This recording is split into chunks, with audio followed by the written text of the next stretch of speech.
And here we are, 7:30 CET. I see we are now 10 on Zoom, 4 people attending currently on Facebook. Let us start. So welcome to this fourth Commodore User Europe meeting. I'm Sebastian Eggermont. I'm located in Belgium, and then I will be facilitating, let's say, the event today. So you see, normally you should see my screen, and we have the agenda for this evening, or at least in this part of the world is the evening. With a small welcome or introduction talk from myself, and then we will have Jim presenting 5 new pet arcade games, Maciej that will follow with a tool to do retro assembler for C64. Bart will present his C128 device manager. Marcel is in for the CBM tape P or Pi. And Georg will close with, or not close, but do the final talk with the C64 studio. And after that, I will present some metrics from Commodore users from this year and introduce the next meeting. Like usually, the talks will be recorded. I need to remember to record these, and then they will be published on our YouTube channel. So as of tomorrow, during the week, they should become available on our YouTube channel. For the speakers, they will be also available for you to download. I will share a drive with you with your recorded talk. So if you have your own channel, you can also post it there. And then, of course, it's currently being streamed live on Facebook, and normally the whole talk, the whole event remain available also on Facebook to be reviewed there. So we normally have all the speakers in the call. We should normally start 12:35 with you, Jim, but if it's okay, then I leave it to you as of now. I will stop sharing and I will start the recording, not to this computer, to the cloud. Yes. Okay, great. Thank you. Excuse me. Thank you, Sebastian.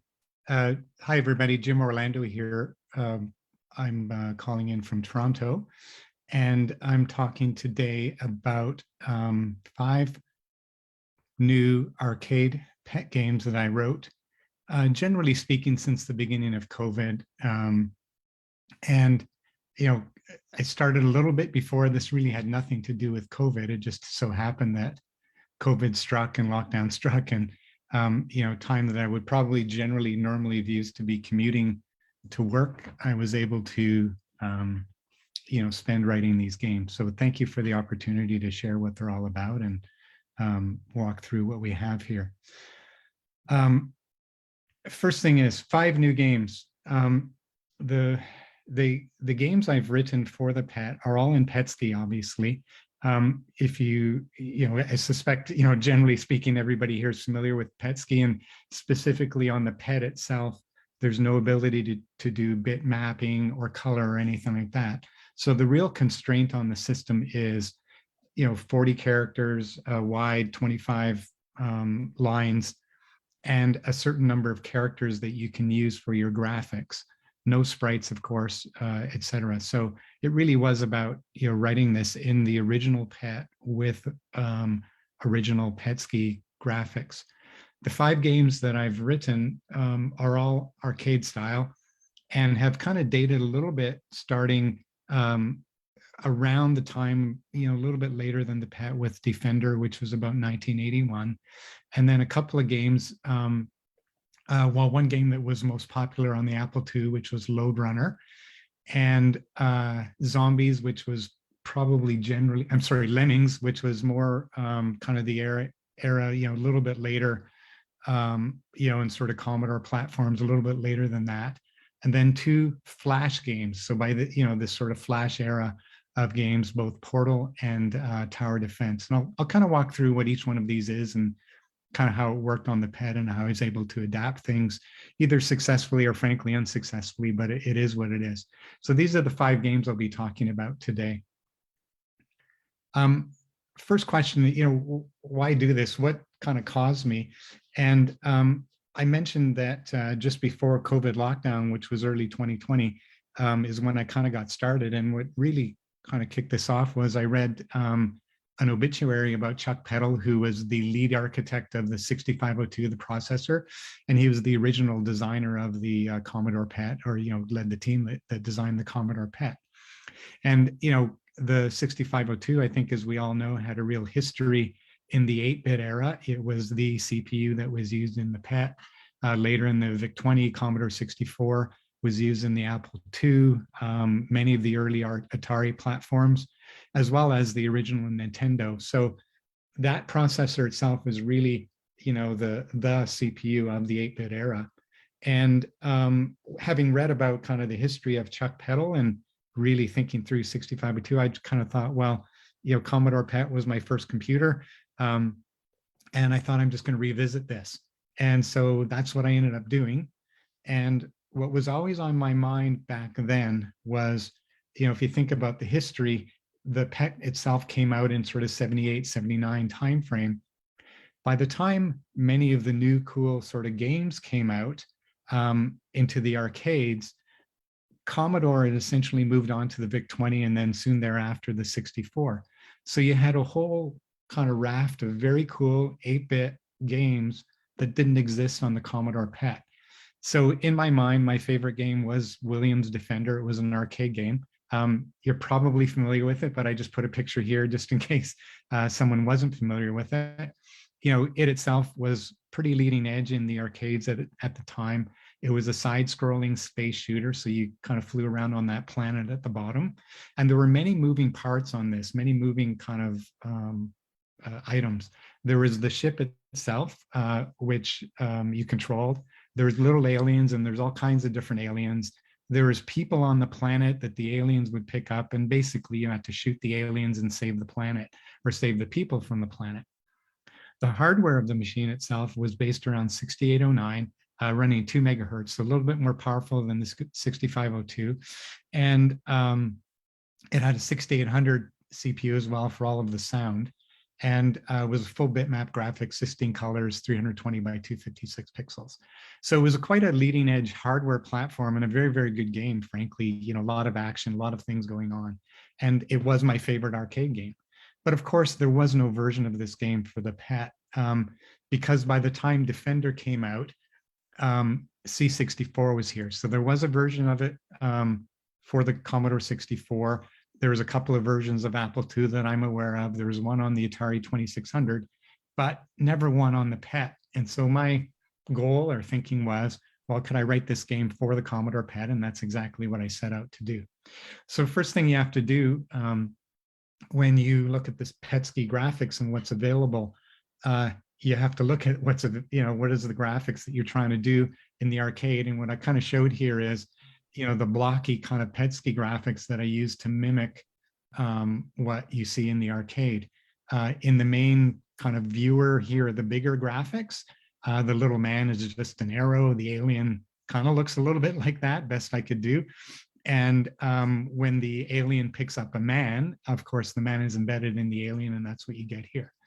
The other problem you have in this game is that there's a scanner at the top of the screen, and you need to represent all of these characters on the scanner as well. So it gives you a full planet view. And so you need smaller versions of all of these here. And, you can sort of, if you squint a little bit, and maybe if you've had some vodka or scotch, you can kind of see, well, yeah, the pi symbol looks a little bit like an alien.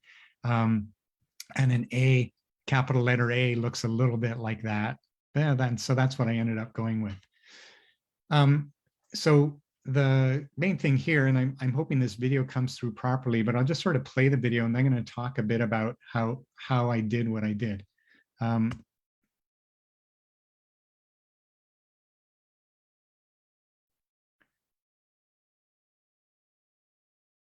It's going to be a little bit blocky. There's no sound, so don't expect to hear the sound. There is sound in the game, but I didn't try to record it on this. This is the opening menu of how to play the game. So here we go.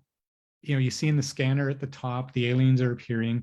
You can fly around, shoot multiple lasers on the game. So there's you can sort of keep hitting the laser button and it'll keep firing them. It's not limited to just one, so there's a little bit of trickery there. The different things that are happening at the same time are really oriented around the graphics of the capability.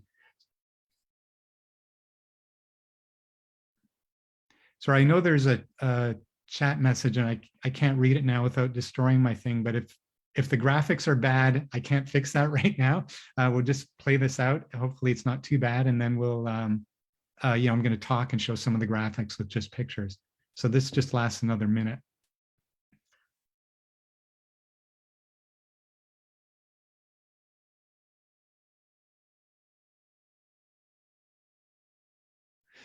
There's a bit of an effect there when the ship appears, the dots sort of converge in, and when it explodes, it's the opposite effect. And that's a little bit like in the real Defender game as well on the arcade, where there are quite exciting explosions when things happen, of things blowing up.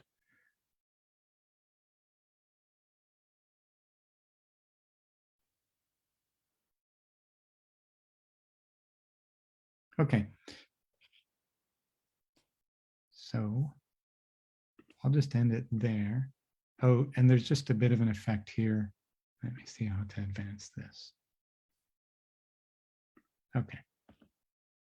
Now, some things I want to point out in the actual game itself.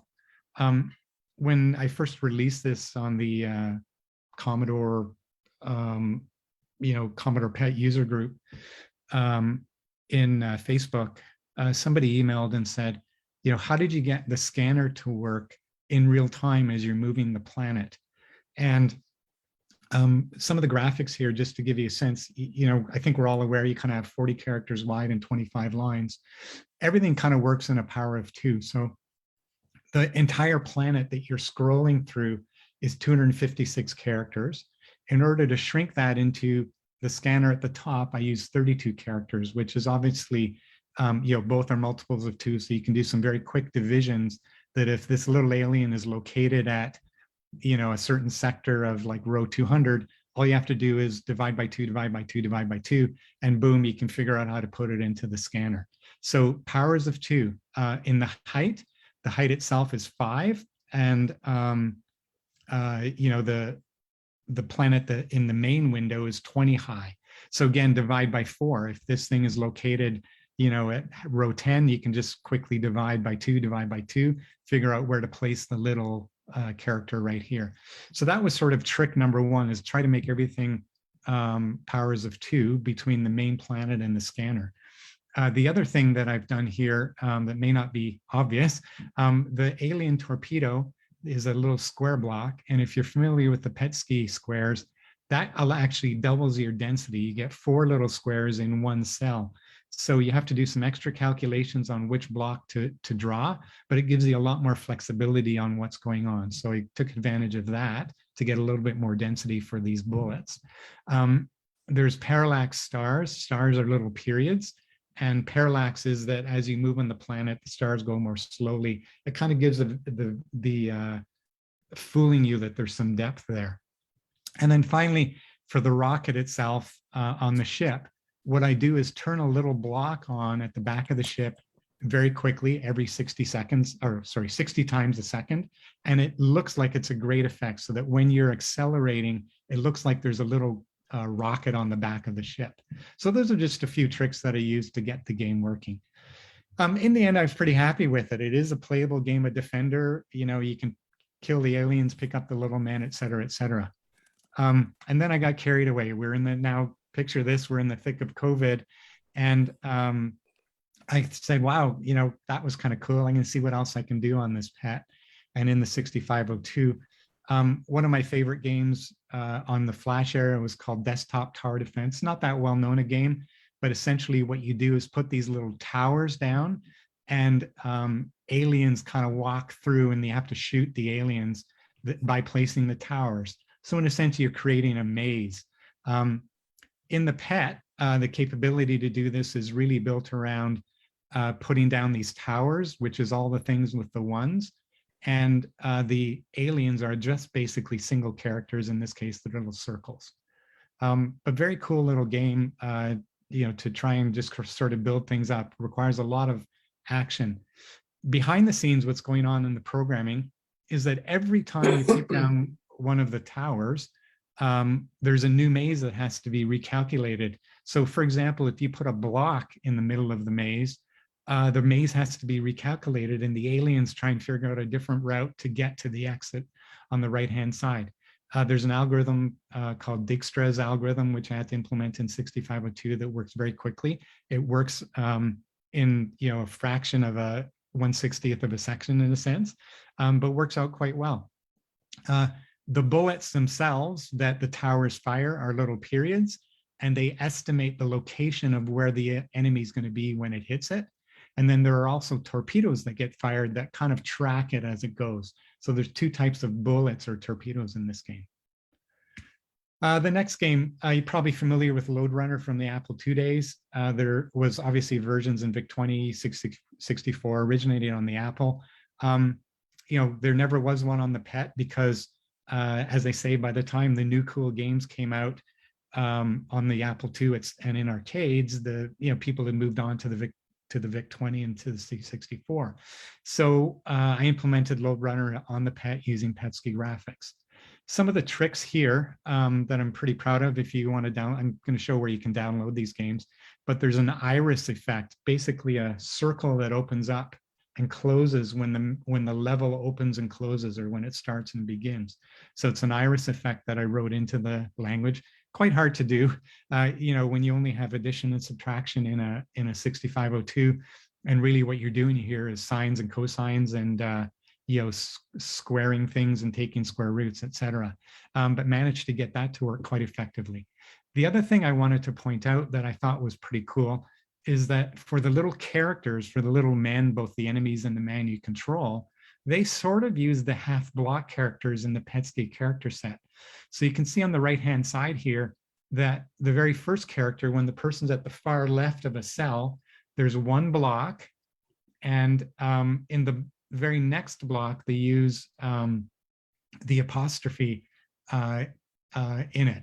And then there's an ability here to kind of use his back, which is really the square below it. And then as you move forward, it just kind of keeps going from there.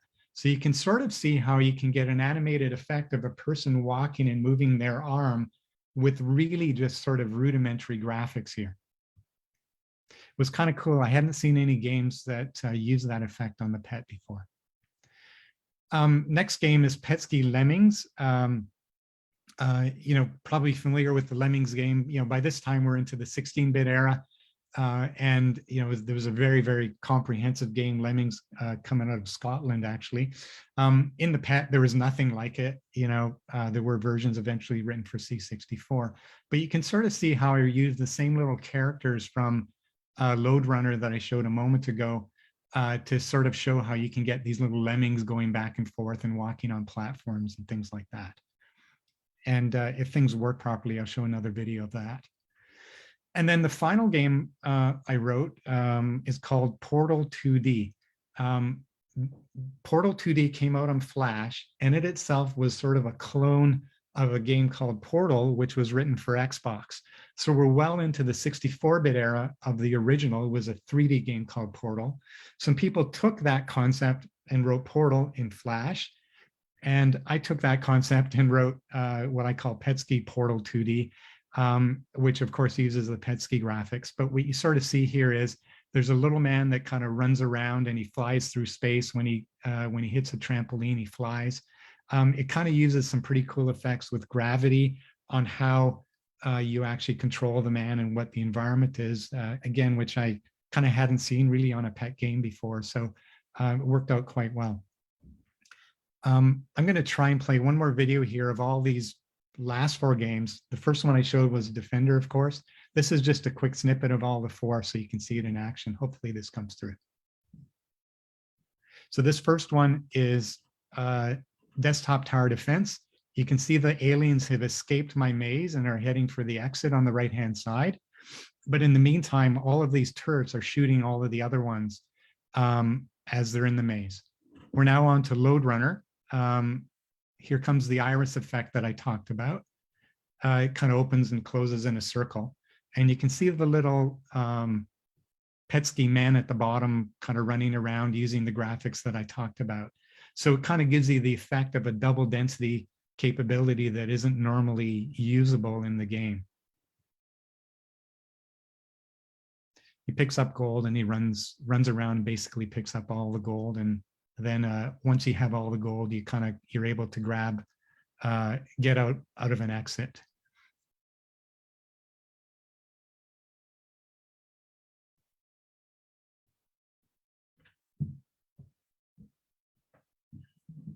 Okay, this guy exits, and this is the end. So the iris effect on the way out. This is Lemmings. With Lemmings, by this time, when it came out on Amiga, you of course had a mouse, which you don't have on a pet. So you're controlling that cursor with just the arrow keys going up, down, left, right. And then when a lemming comes to your letter, you can hit enter essentially, and it will sort of program that lemming to do what you want. In this case, all of these lemmings have been programmed to halt, which makes the lemmings turn around. Now that all the lemmings are out, you have to basically blow them all up. And that essentially ends the level. And then this is the last game. This is Portal 2D. I picked a level here where you could sort of see a little bit of the gravity effects. So this man is jumping on a trampoline. You create two portals. He goes through one portal. Now he's going through and going up. And you can sort of see that as he hits the apex, he kind of slows down and gravity kind of takes effect. Now what he needs to do is get over to the exit on the right-hand side, and he kind of catapults that way. So that's the Portal game. Oops, yeah. So this is my last slide. If you have a pad or if you run Vice Simulator, you can go to my itch website or whatever you call it. You can download all the games there. There's an online emulator that has been set up by Norbert Landsteiner out of Germany at his website, masswork.at. And he's been kind enough to host my games in there so you can play it online in an emulator. I've written an iPhone pet simulator or emulator, and you can just type in the words Petsky Game Collection if you have an iPhone, and the games will come up. You can play it on a little Commodore PET emulator on an iPhone. And then as I was doing this, Cornel Kolma out of Hungary, out of Budapest, emailed me and said, hey, I want to port your Petsky games to both C+ and C64. And he did in fact do that. So you kind of have the +4 versions here, and these are the locations you can download that if those are your systems of choice. Anyway, that's my 15 minutes. Sorry, Sebastian, I went about 20 here, but hopefully that's okay. That's perfectly okay. No, that's fine. Thanks a lot. For this, maybe yeah, we are not that strict on the timing. Yeah, okay, good. I see no questions in the chat. I see nice comments. People saying, look amazingly retro on Facebook. People say this is really great stuff. Here I see, what do I see here? Thank you. Nice version, looks nice. Indeed, it looks really nice. I don't know if there are any questions. I had maybe a couple, because now I see that you did everything in Petsky, but I'm not familiar with the version 4. The basic version 4. Is there no sprite for the, or was it a choice from your end to not use sprites? No, basic version 4, there was just an evolution of the pet. There are no sprites on it at all. It's only, there's no bitmap, no bit mapping graphics. Okay. You only get the black and white, or in this case, green and black, and only little characters that you can put on into any one of 40 by 25. So it's all done, manipulating, in a sense, little alphabet letters on each character. no sprites whatsoever. Everything's written right down at the base level at 6502.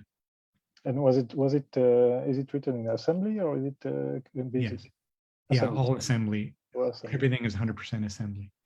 And so you showed your website there. We can download the game. Is for if people are interested. Are you sharing the code as well? If anyone wants it, sure. I don't. It's not up on GitHub or anything, but if anybody wants it, absolutely, they can have it. It's not. I'm not a professional coder, so you get what I send. If somebody wants it, of course. If somebody wants to try it, it's only on the iPhone. It's not on Android. But the easiest way to play these games is just to download the iPhone version with the PET emulator, because it's all built in there. But certainly, if anybody wants to try to, look at the code or whatever, they can just email me. Good to know. Perfect. I see something else coming. GitHub is a nice place to put public sources. Yeah, totally agree. Is someone trying to ask a question? I don't know. I hear some. It looks more like a background noise. I don't see more questions. If someone has question, maybe they can still put it on the chat, and maybe if you stay a bit around, Jim, then you can reply from them. Thanks a lot. Really nice. Okay, thank you for having me, Sebastian. It's great to have been here. You're more than welcome. I will stop recording now. And then we have Maciej coming next, and I will start recording individually this talk. So just wait another second, Maciej. If you allow, I will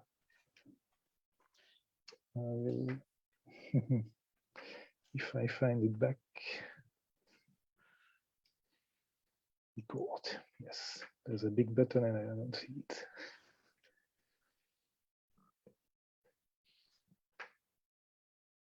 Yes, so Maciej, the floor is yours. Thank you very much. I'm Maciej Malecki. I'm dialing here from Wrocław in Poland, Europe, not Netherlands, sadly, another one. And I would like to present you the tool that I have been developing for the last 2 years, I would say, with short breaks. Of course, I'm also doing different things.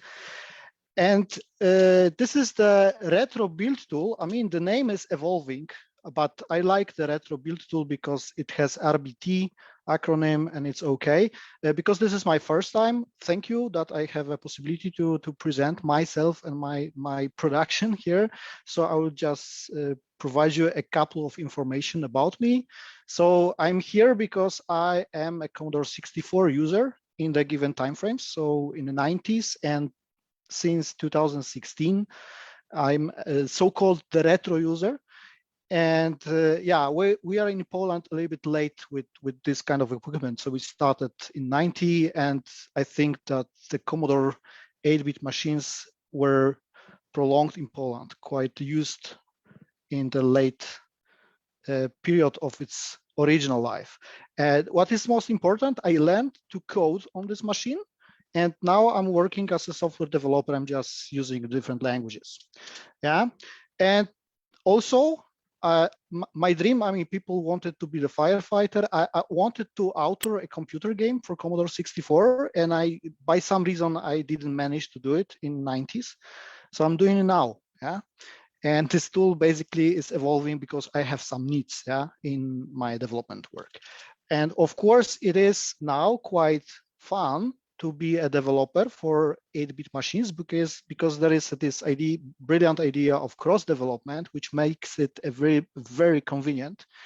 I have also discovered the Kick assembler, which is a very nice dialect, I would say the modern one. And I'm basically working for Kick assembler, and the tool I'm going to present is currently supporting Kick assembler only, but it will be also extended in the future.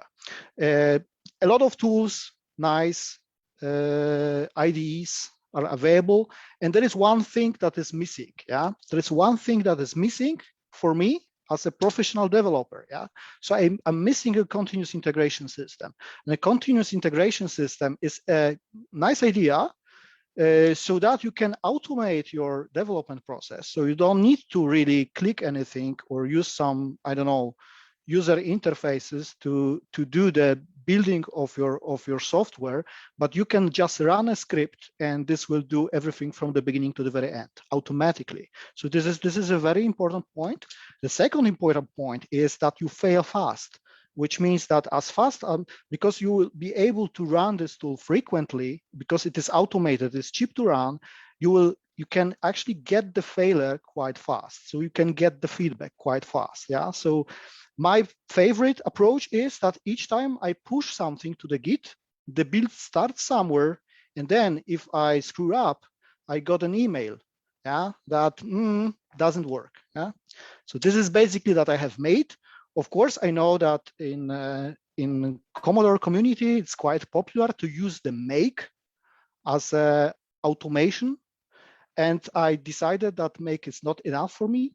I mean, of course, I would say it's not that easily portable to different machines. I mean, this is a native tool for Linux and Unix systems. For Windows, this usually does not work out of the box. This is a funny argument. It's aging, yeah, for somebody who is writing software for 40 years old architecture. But I would say there are better, more modern replacements for make, and I will use one of it. It's called Gradle. The biggest problem with make and make files is that it requires some, I would say, extra work to set up a new project. So I would say normally you just take one of the make files from your old project and you just adjust it to the new needs. And I really hate this approach, yeah, because if you have like 10 active projects, and I have a couple, and then you want to update all of them, then you will have a problem because you have, you know, several customization adjustments spread around. And yeah, I wanted to solve this problem. And I also tracked down the origin of this problem. And the origin is the problem is that the make file says how to do the things. And I would like to have something that will allow me just to say what I want to do. Yeah, I don't want to write how this should be done. This should be built into the tool. Yeah. Okay, so I will make a short demo right now. I will make a short demo. I will show you a very trivial kick assembler program which just sets up the border color to cyan. And a dry joke now is that the software engineer in 21st century requires an external library to change the border in a Commodore 64, because you see, I have imported some magic library, and you know, I'm just using this constant from that library. Yeah, but I would, this is what I want to show you. I'm using the Gradle build system. I just wrote this plugin here. So you just have to specify the plugin with its version. If you want the new features, you just need to change the version here. And in the retro project, you basically specify the dialect and the dialect version. Here, I'm specifying also the libraries. I will remove it later because this is, I mean, for the basic thing, it is not really necessary. So you can just run the tool like this. Yeah. I hope it will take 4 seconds. Yeah. It's written in Java, so yeah, it requires now 8 seconds. And I can actually run this, what I have built, and it will be really impressive, you know. This is, I mean, the border is changed. What I wanted to show you, I mean, you don't really need this, and you don't really want to do this kind of stuff, yeah, because you can just, this is the only cell I remember. Yeah, this will probably also work, and then our build can be simplified. We can just remove this.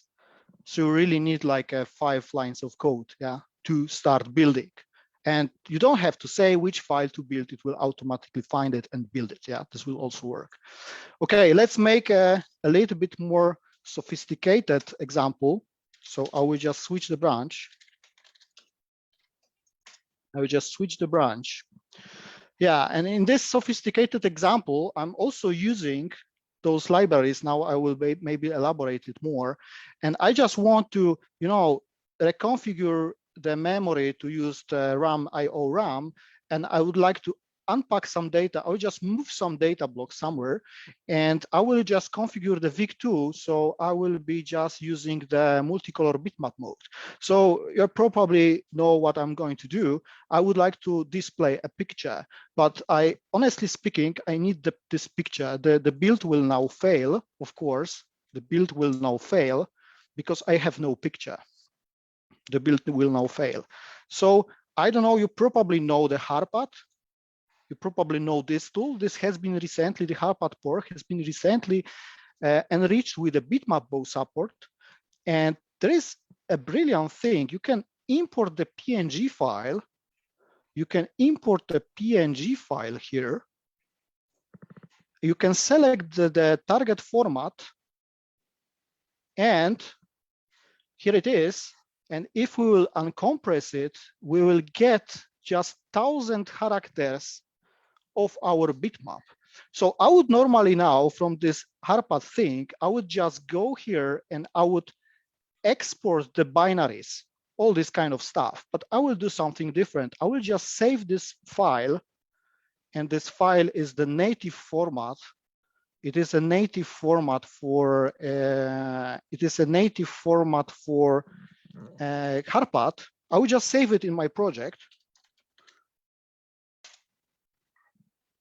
Yes, I save it. I mean, it of course fails to compile. Now we'll try to compile it. Yeah.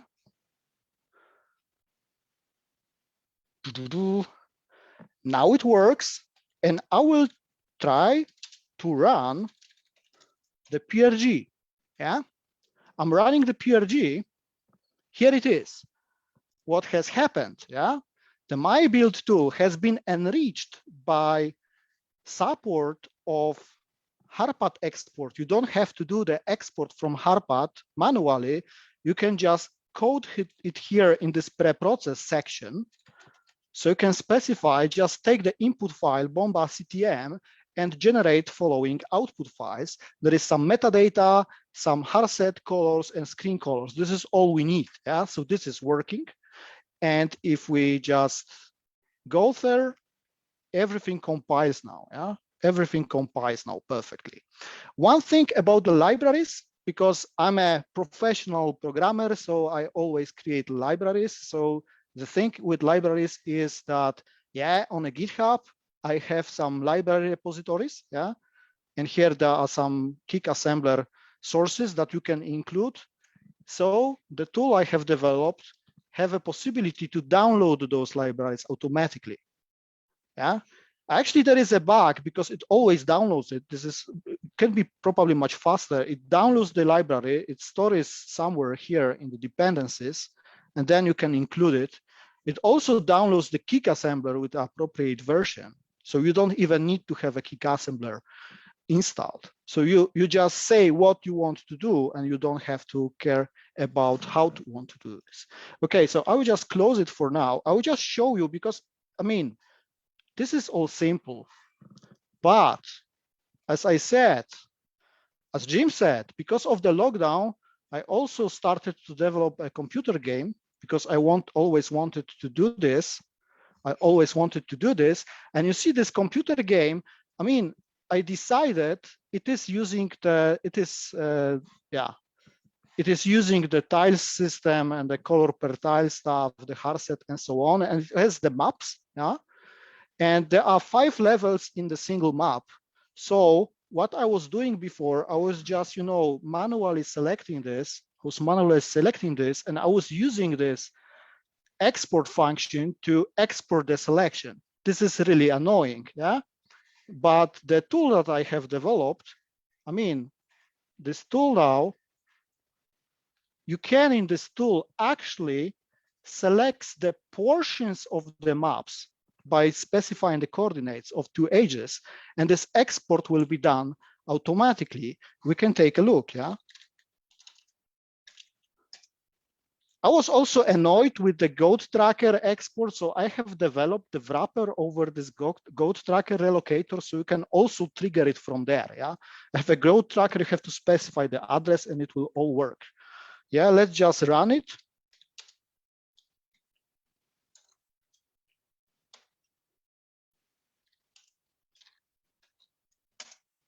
Let's just run it. There will be no sound, but the game rose. Yeah, this is how it works. Yeah. Cool, cool stuff. Okay, last thing I would like to show you, because I'm running out of time. The last thing is that, as I said, we have an automation now, but how about the feedback? Yeah, so I'm using the CI system called Circle CI, which is running somewhere on the cloud. And it just works like this. It just integrates with my GitHub account, and it looks for new commits. Anytime I will push something, it will run exactly the same build on the cloud. And for instance, it can create a GitHub release for me automatically, or it will fail and send me an email. The thing is that, of course, in order to build with my tool, you also sometimes require the Vice emulator or a Goat tracker or Exomizer. So I have prepared the Docker image, which is the, let's say the disk image of the Linux operating system with all those tools already orchestrated. So you can use it. Yeah, you can use it. And I will just show you how this works. And this is really the last thing I would like to show you, because I don't know if you know that you can write the unit tests for kick assembler programs. And you see this on the screen. Yeah, I have this copy large mem forward subroutine. I can test. I wrote 2 tests for them, because the library, I mean, you cannot easily run it to check whether it runs. But if you can use this 64 spec library for writing tests, then you can just go there and you can run it. Let's run it. Yeah, you can run it and you have a feedback. Yeah, to show you that this is really working, I will just break this code. I will just remove STA. I will change it to LDA. This time I run the test. It will be all red. Yeah, it is all red. But I would say it is, again, very annoying. I have multiple those spec files here to go through and run everything and check whether this is working or not. So this is this build script for my library project. You see, it is also very compact. There is only one additional library, which is 64 spec from Michał Taszycki. And I will just go there, and I will not run it locally. I will just push my error.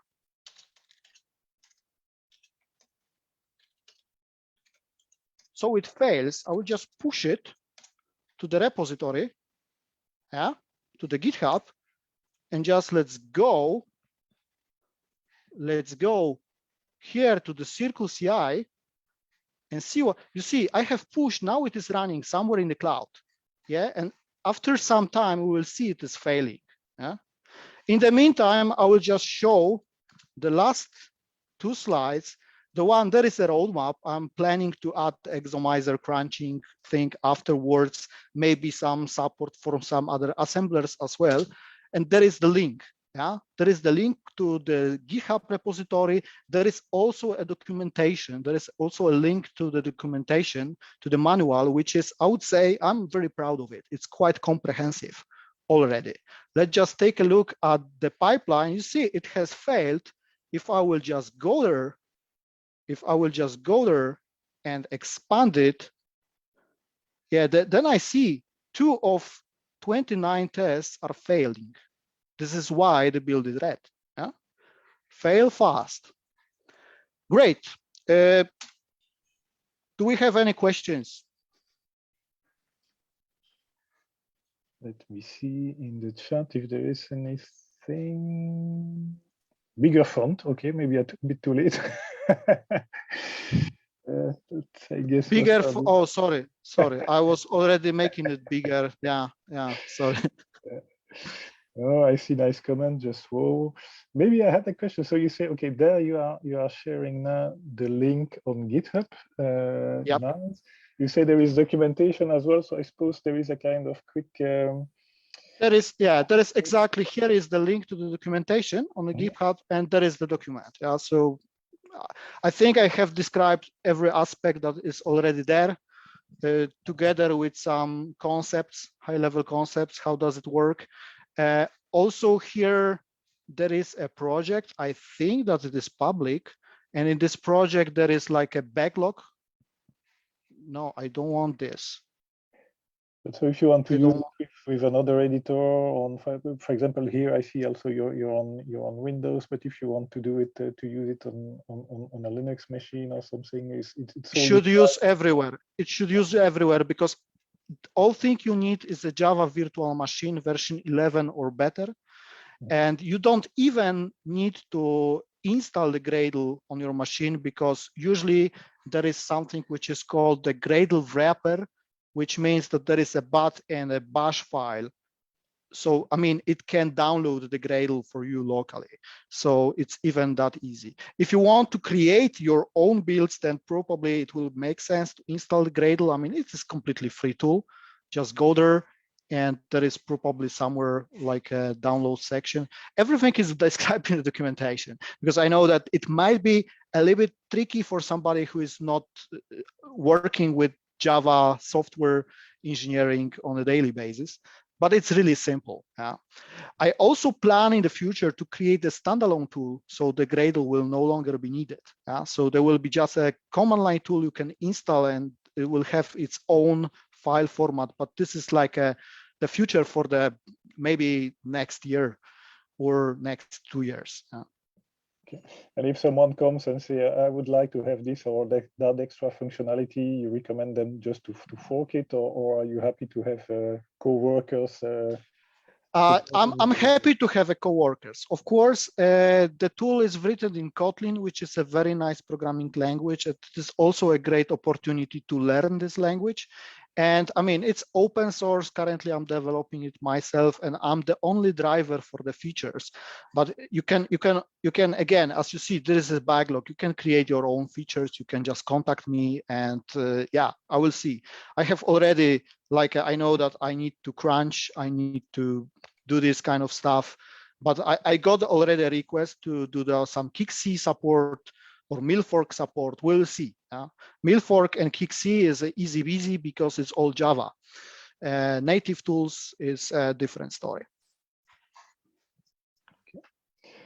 I would say thanks a lot, Maciej. I don't know if there are more questions, but I don't see any for the moment. I see just nice comments. But if there are more questions coming, people can put them in the chat.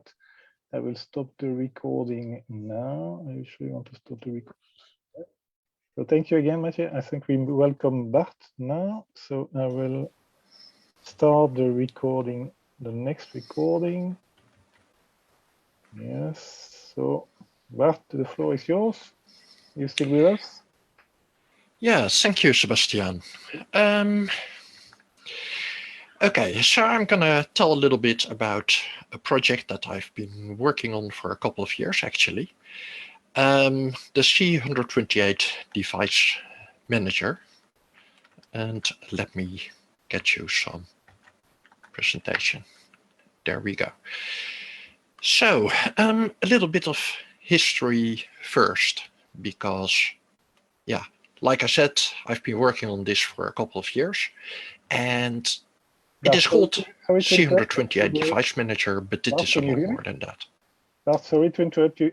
We can just see your screen on the video that normally is showing your face. So that looks very small on the screen, except of course if we click on that. But is it possible to share it to the main? You don't have my screen? I can see his presentation and his face on the bottom right corner.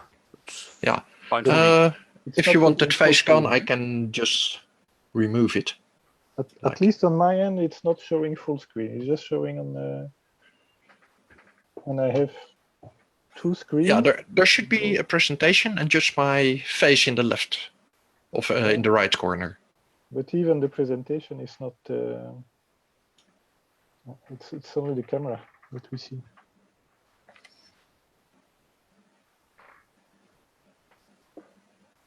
So on a mobile, for example, then it shows only a quarter of the screen. So on my PC, it's still okay. It's half of the screen, but I think when we did the test last week, it was showing much better. It was taking the whole screen. that's interesting. Let me try this. Is this better? Now the camera is gone. Yeah. I see commenting that the ratio is not good, but in total it's fine. So I would say not let us not focus too much on that. Please continue. Yeah, the ratio is 4 to 3 and not 16 to 9. That is correct. And well, my C128 will also be 4 to 3.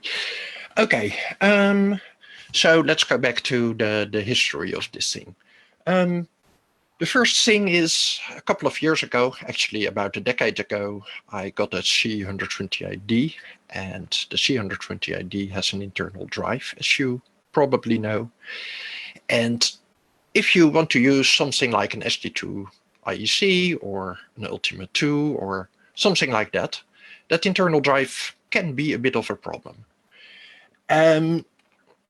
So a couple of years ago, I also got an Ultima 2, and I actually started to have this problem that I want to use the Ultima 2 as drive 8, I want to have the internal drive as drive 9, or the other way around, depending on what I'm doing. And yeah, I could add a switch to the machine, a couple of switches actually, to turn off the drive, to switch its device ID. That would be nice, but I don't want to modify this machine because it is a very, very good looking C128. It looks basically like it came out of the factory yesterday. So I don't want to modify it. And my solution was to write some software to do this because, you know, we can change drive IDs in software. In the meantime, Krill from Plush came out with a tool called STFview, and that allows you to disable a drive. Well, it doesn't really, it does something else. It mutes the drive. Anyway, it allows you to remove the drive from the IEC bus. And that can be very important for some software, and it gets it out of the way. So what I decided to do is write a tool that includes the functionality of STFview and allows changing drive IDs. And well, that wasn't too difficult. It took me something like a month to make that work very well. And with that, I was done, I thought. Well, not really. So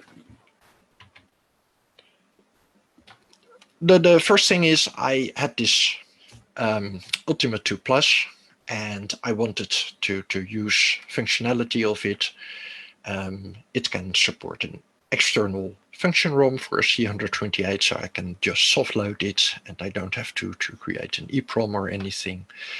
That was the first thing. So let's make it load on the Ultima 2 Plus. And the second thing was that, yeah, now I have a nice tool and I have a nice ROM and I can add other things to it.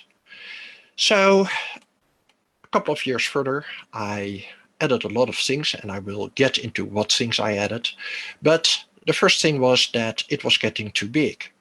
And that means that I need to make multiple versions. I have a version for those who use an Ultima 2 Plus, like me, but there were people who don't have one and who still want to use the tool. And why, you will see, but there are reasons to want to use it without Ultima 2 Plus. And another thing is it includes some interesting diagnostics tools. I will get to that in a little bit more, but I made a standalone version of those diagnostic tools. So it actually exists in 3 versions, which are built at the same time, a standalone version, an Ultima 2 Plus version, and a diag-only version. They are all built from the same code, it's just a matter of some options being set. So what's in there? Well, the first thing is it manages device IDs. It can also disable drives. It has a boot manager. It has built-in diagnostics. It has integration with the Ultima 2 Plus. And it allows you to auto-start C128 programs, I must say. I could extend that to C64 programs, but for now, I didn't do that. So looking at managing device IDs, the simple thing that it can do is say you have a device at ID 8 and you want to move it to ID 9, or you have a device at ID 8 and ID 9, you want to swap those two. It can do those things. It can also say like, okay, you want your Ultima 2 at ID 8 and I will just disable the internal drive first. And that points at a nice thing. And it is a thing that the Ultima 2 allows me to do, which is detect a conflict between the drive of an Ultima 2 and the internal drive of a C128, or actually any drive. So that's about managing device IDs. The boot manager. Boot manager originally allows you to boot from any device ID, so 8 to 11, that is, because, well, that's what the 128 supports. There are some interesting issues with C128 and booting from other device IDs. There are some interesting issues with changing a device ID and then booting from the device. But anyway, it can boot from multiple devices, and I will show how that works in the demonstration in a little bit. It also has built-in diagnostics, because when I got this 128, it looks brand new, but it had a problem. It has empty RAM in there, and everyone who has a 128 and has seen one with problems knows that empty RAM is a bit of a problem. It needs replacement. And yeah, I had one memory module which was defective, and it didn't show immediately. The system just started and all looked fine, but trying to run software, it would crash. Trying to run BASIC, it would do all kinds of weird stuff, and that all was pointing at an IC in bank 1 being broken. The problem was the C128 diagnostics didn't find it. Why? Well, because the C128 diagnostics RAM test is actually broken, I found out. So instead of fixing that, because the code of that is not that nice, I decided to write my own RAM test. And yeah, while I did that, I decided to also include it in my device manager tool. So I will show a little bit of the diagnostics in a little bit, but the diagnostics is mostly a RAM test. It also includes a VDC test, because there is no real VDC test out there. So yeah, I included that as well. And it has U2 integration. It means it can talk to the cartridge, it can reconfigure it where needed, and it can make use of some of the extra features it offers. And like I said, it can auto start C128 software. And the nice thing is someone actually wrote a special boot menu for use with the device manager, which I will also show in a little bit. So what is behind this? The first thing is device type detection. And why is device type detection important? Well, because muting a device or disabling a device works different depending on what device it is. Is it a 1541 or a 1571? Those look approximately the same and can be used with the same code. If it is a 1581, that needs different code. And if it's any other device, I actually can't mute it, because, well, I didn't figure out how to mute those devices yet. Device type detection can be done in a lot of ways, and many tools just look at the copyright string of the drive. They send a UI command and look at the answer it gets, and yeah, you can read the device type from that. And I can't use that, because if you do that, the device ID that you may have set by software will be changed back to whatever the hardware says. And that's not what I want. So I needed something a little bit more complex. And if you look around on the C64 codebase or codebase 64, there is actually some nice code for device type detection. It's pretty complex what it does. It reads some memory from the drive, and then it says like, oh, if there's this, then it's probably this type of drive, and then it reads some other bytes of memory from the drive, and so on. I had to use that. It's not the nicest way to do it, but it has some big advantages when you ever try to change settings on a drive, like, well, changing the ID or maybe set it in a different mode for a 1571 or something like that. So another thing it does, like I said, it uses the Ultima 2 facilities, and one of the things is that I can make a ROM that's much bigger than the 32K that the function ROM allows. I can use up to 1 megabyte of ROM, and that is also why there is a separate U2 version and a standalone version, because the standalone version can only be 32K.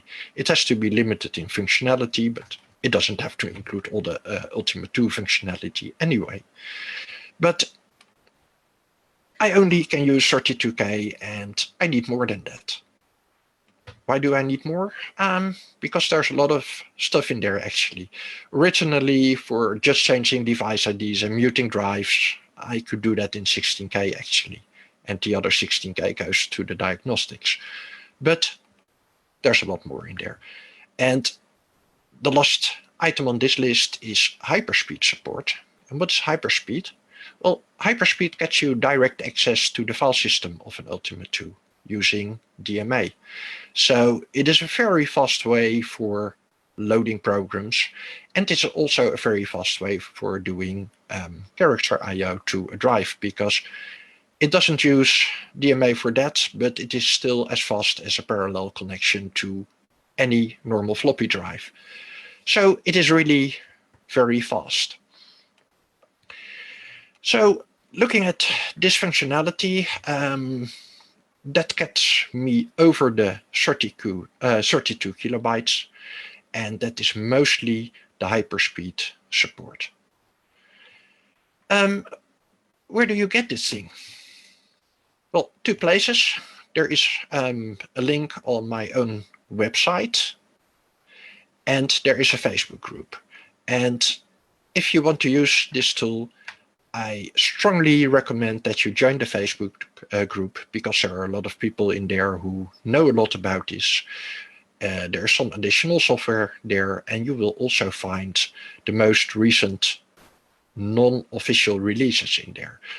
I regularly create test releases, and you will find them in this group. They are not in the public group, but they will be in, well, they will usually be in this, in the Facebook group.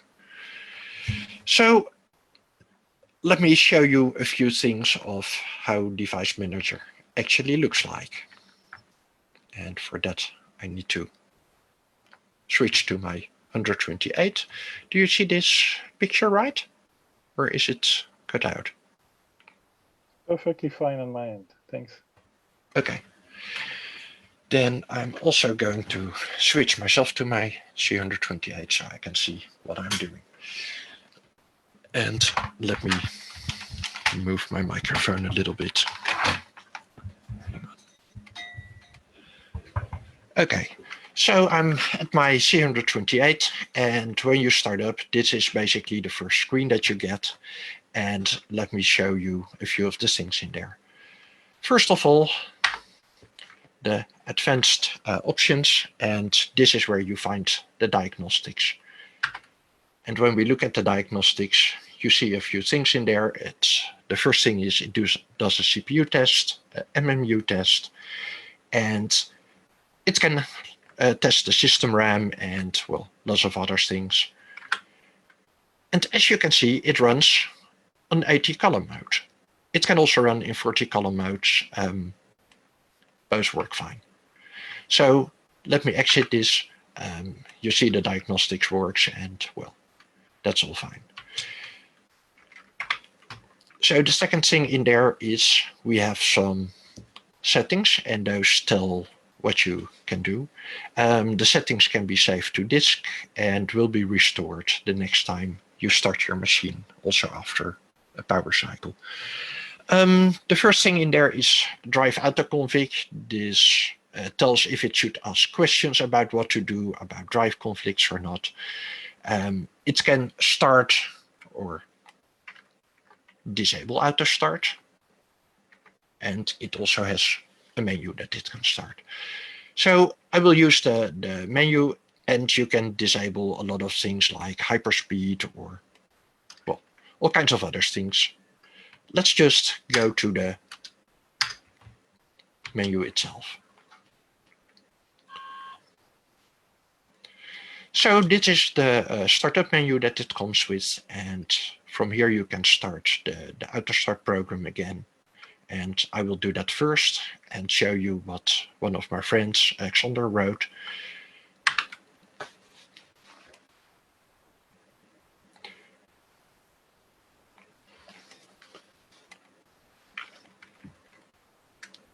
The nice thing is it gets the time from NTP, so it automatically sets the time of your machine.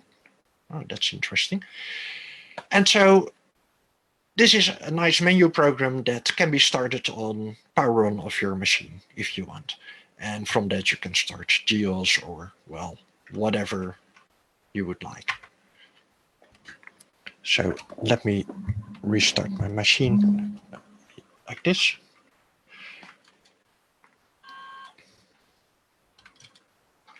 And go to the next option in there, which is a starter or a browser, if you want to call it that. What you can do with the browser, you can look around on the file system of the Ultima 2 cartridge or on an SD2 IEC or on a floppy drive. It supports any device that the kernel supports. And you could go to, well, for example, disk image. Let me just take this disk image. You can select it, and it will just auto start the disk for you. As you can see, I won't let this program start completely. It is a nice demo that you can look at if you have a 128. But anyway, the idea of the start menu and the program starter is that you can run any program that's on some attached storage. And this works for 128 software. It also works for C64 software. And it will use DMA to load your C64 program and then switch to 64 mode. As I don't have 40 column output at the moment, I can't capture it at the moment. I can't show you that, but I can show you that besides just starting a disk image, you can also go to some program file, and I will show another image this time. Let me go down. Like this one. I entered the disk image now, and as you can see, there are some programs in there, and I can just start a program if I want to.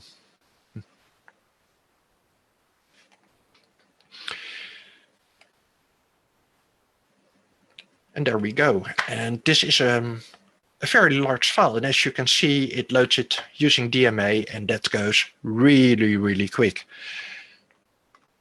So let me turn this off again. So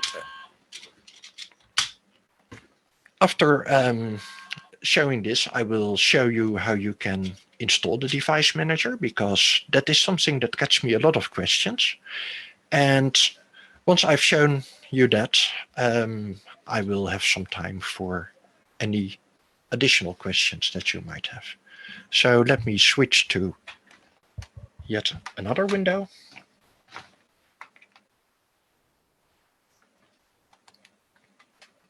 There we go. Okay. So this is the menu of the Ultima 2 cartridge, which you may or may not know. And what you should do is you should put the file in the flash directory in the directory cards. And I have two versions here, and this is the most recent version. And you can say run card, and it will start that cartridge for you. What you can also do is press F2, go to C64 and cartridge settings, and select the cartridge type here, and that will enable it permanently. And well, on power on of your machine, this program will be started automatically.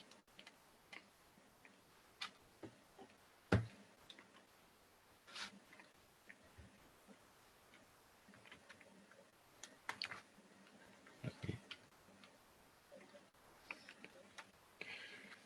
switch.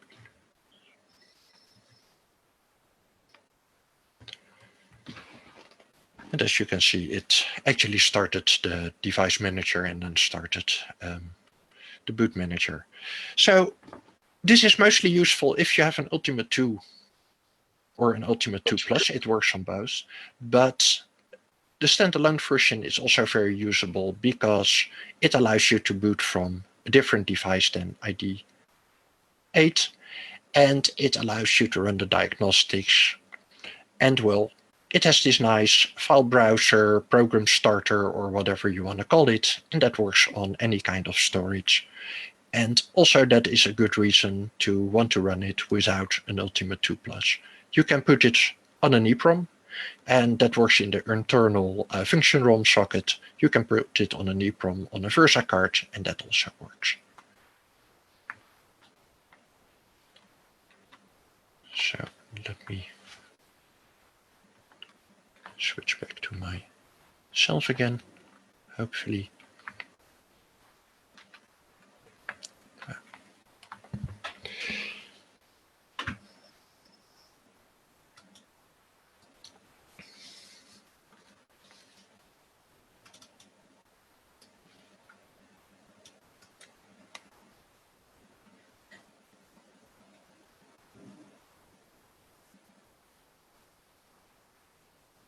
Is it time for question, Bart, or do you have? Yeah, I was trying to get myself back in the picture, and there we are. Yes, if anyone has any questions, please go ahead. Yes, I see quite a lot of nice comments. Then I see here probably a stupid question since I'm no tech. Is this some kind of a cartridge? So the answer is no, but I leave it up to you. Sorry, I didn't entirely understand you, Sebastian. It says probably a stupid question. Is this some kind of cartridge? It is actually a CRT file, which you can use with the Ultima 2 Plus, or you can put it on an EEPROM and put that in the internal function ROM socket of a C128. You could also put it on a cartridge if you want to. I think Backbit actually supports putting this on a cartridge. And you can put it on an EEPROM and stick that on a Versa card. And with the proper configuration, that would also work. Good to know. Actually, you also answered a question that was on Facebook. I see, will this version fit internal ROM flashable EEPROM? So that's answered as well. Yeah. Yes, it was specifically made to work from both. Yeah. And then, okay, does it work without Ultimate 2? Yes, the standalone version works without Ultima 2. Of course, you miss some functionality that it has, because detecting conflicts between devices only works with an Ultima 2 because it requires some functionality of the Ultima 2. But for example, the file browser and the diagnostics and the boot manager all work without Ultima 2. Okay, thank you. I think from the questions in the chat for the moment, I don't see other. Maybe a question from my end. From what I see there, you're more or less halfway to a new operating system, right?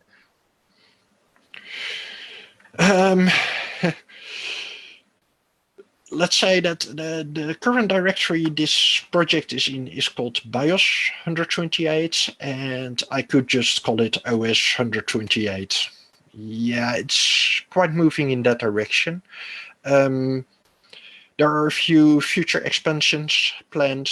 One of that is actually another command line interface instead of using BASIC. That is one of the things that I'm still working on, and the core of that will already be in version 2. One of the other things that it can do is, for example, not start with the default BASIC, but do you have another function ROM like Servant 128? It can also start that for you, because with the Ultima 2 and being able to use 1 megabyte of ROM, I can actually include essentially every function ROM that exists for the 128 and start it from Device Manager. One that I'm playing with a lot currently is the Warp Speed 128 fast loader. And looking at integrating that, that's still giving me some headaches, but the core of that already works. So yeah, it's more like a BIOS or maybe even a complete operating system wannabe. Yeah. Okay, sounds good. Just to recap, you said you showed the page, the web page. It's also on the Commodore users web page, and we will certainly post it as well. But then, are you then contributing alone on this? So you mentioned that there is also this Facebook group. Are you expecting on other enthusiasts to join you on this project, or how does that work? How do you see collaboration with other people? The Facebook group is first of all for releasing new versions, alpha versions, beta versions. People often give feedback on the Facebook group, and yeah, it's first of all for people interested in more than what's in the public release, interested in possible future functionality, discussing that, and especially in getting the latest, well, development version, I would say. Usually what I put in there is pretty stable. It's not like a very early development version that crashes the moment you try something. It's usually tested to the point of being usable, because I always run the latest development version myself. And I always keep it running at least for a couple of hours, go through the basic functionality before I put it on there. But people have special configurations, have different machines, and so on. And at times that causes problems, and they come with questions there. And at times they just want to discuss new functionality. Sander Mol also posts his boot menu code in there, so that might be another interesting reason for going there. Okay, thanks a lot, Bart. I don't see any more questions at the moment. Maybe again, people can also put them in the chat. I will stop the recording now. And, okay, thank you very much. Thank you. And then we should have, I think it's Marcel coming next. Yes, I'm here. Hello. Yes, hello. I will start the recording of your.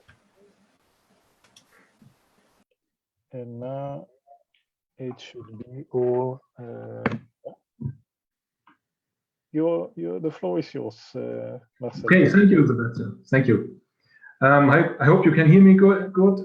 Yes, I am Marcel, and I am the one responsible for CBM TapePi, which is a mass storage solution for Commodore 8-bit machines, yes, from the 1980s and from the late 1970s. Maybe you heard of them. And it uses a Raspberry Pi. You can see it here. I hope you can see it here. And the currently supported machines are the C64 and the RIG-20. This model is especially ugly, but it has the pet piece. And the pet sorry, but I don't. We see your video, but we you don't see my video. No, I don't think that you're sharing something. Okay. So I'm sorry. This was my fault. We can see you, but not. Thanks for the hint. Can you see my screen now? Yes, now we can see your screen. Yeah.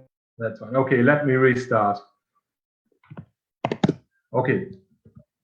You heard me, so you know already I'm Marcel, and I created CBM TapePi. This is the picture you could not see before. This is a Raspberry Pi that CBM TapePi uses, and the little interfacing circuit. I will switch to full screen again. There's a Raspberry Pi, and currently supported is the C64 and the VIC-20, and this is the ugly one I was talking about. And the PET series of computers, PET 2001, 3032, 4032, 8032, these kind of machines are currently supported. And CBM TapePi makes it possible to load from an SD card and to write to an SD card directly from the Commodore computer. This is nothing new. There's at least one option out there for these machines that makes it possible to use modern storage devices like SD cards. Here are some examples you may heard of. So why CBM TapePi? Let me answer that question first from my perspective. I wanted something to be able to send my cross-developed PLG files directly to the PET in a fast way. You can use an audio tape adapter to do this and connect it to the sound card, but I was looking for something better. And I like creating something that is closer to the hardware than what I'm doing in my daytime job. I'm working as a software developer and mostly with C# and JavaScript, and that's so far away from the hardware. I learned bare metal C because the CBM TapePi is a bare metal application, meaning it doesn't use any operating system on the Raspberry Pi like Linux or something. And I could improve my 6502 assembler programming skills and my Commodore knowledge. Yes, and I even got to create a little hardware thing, the small circuit that is interfacing the Raspberry Pi with the CBM computer, the Commodore computers. And I also hope there are some reasons for you to try it, maybe build it and check it out. It's a cheap solution. The parts are all readily available and it is easy to build and set up. And it just occupies the dataset port of your computer. It has a high compatibility and it's fast and it's open source. Yeah, about the parts and the costs and availability. What do you need? You need a Raspberry Pi. Maybe you have one lying around in a desk drawer waiting for a project to happen. You only need a Raspberry Pi 1 or 2 or a 0, and you can also take a Raspberry Pi 3. Then you need that simple interfacing circuit you see at the bottom left image. It uses discrete components only, only transistors and resistors and one LED. And yeah, and that makes it possible. You don't need to order something from a foreign country. You don't have to pay taxes. There's no long waits. Yeah, these are the advantages. I hope for you to try it out. About building CBM TapePi, as I said, it only needs a dataset port, and everything else is available for other peripherals, for your floppy disk drive, for example. So you need to, if you want to use the breadboard solution, and you are absolutely not into soldering, you are getting away with just soldering these 5 wires, and you can see at the top right image to the dataset port plug. And you see my soldering skills are not that good either.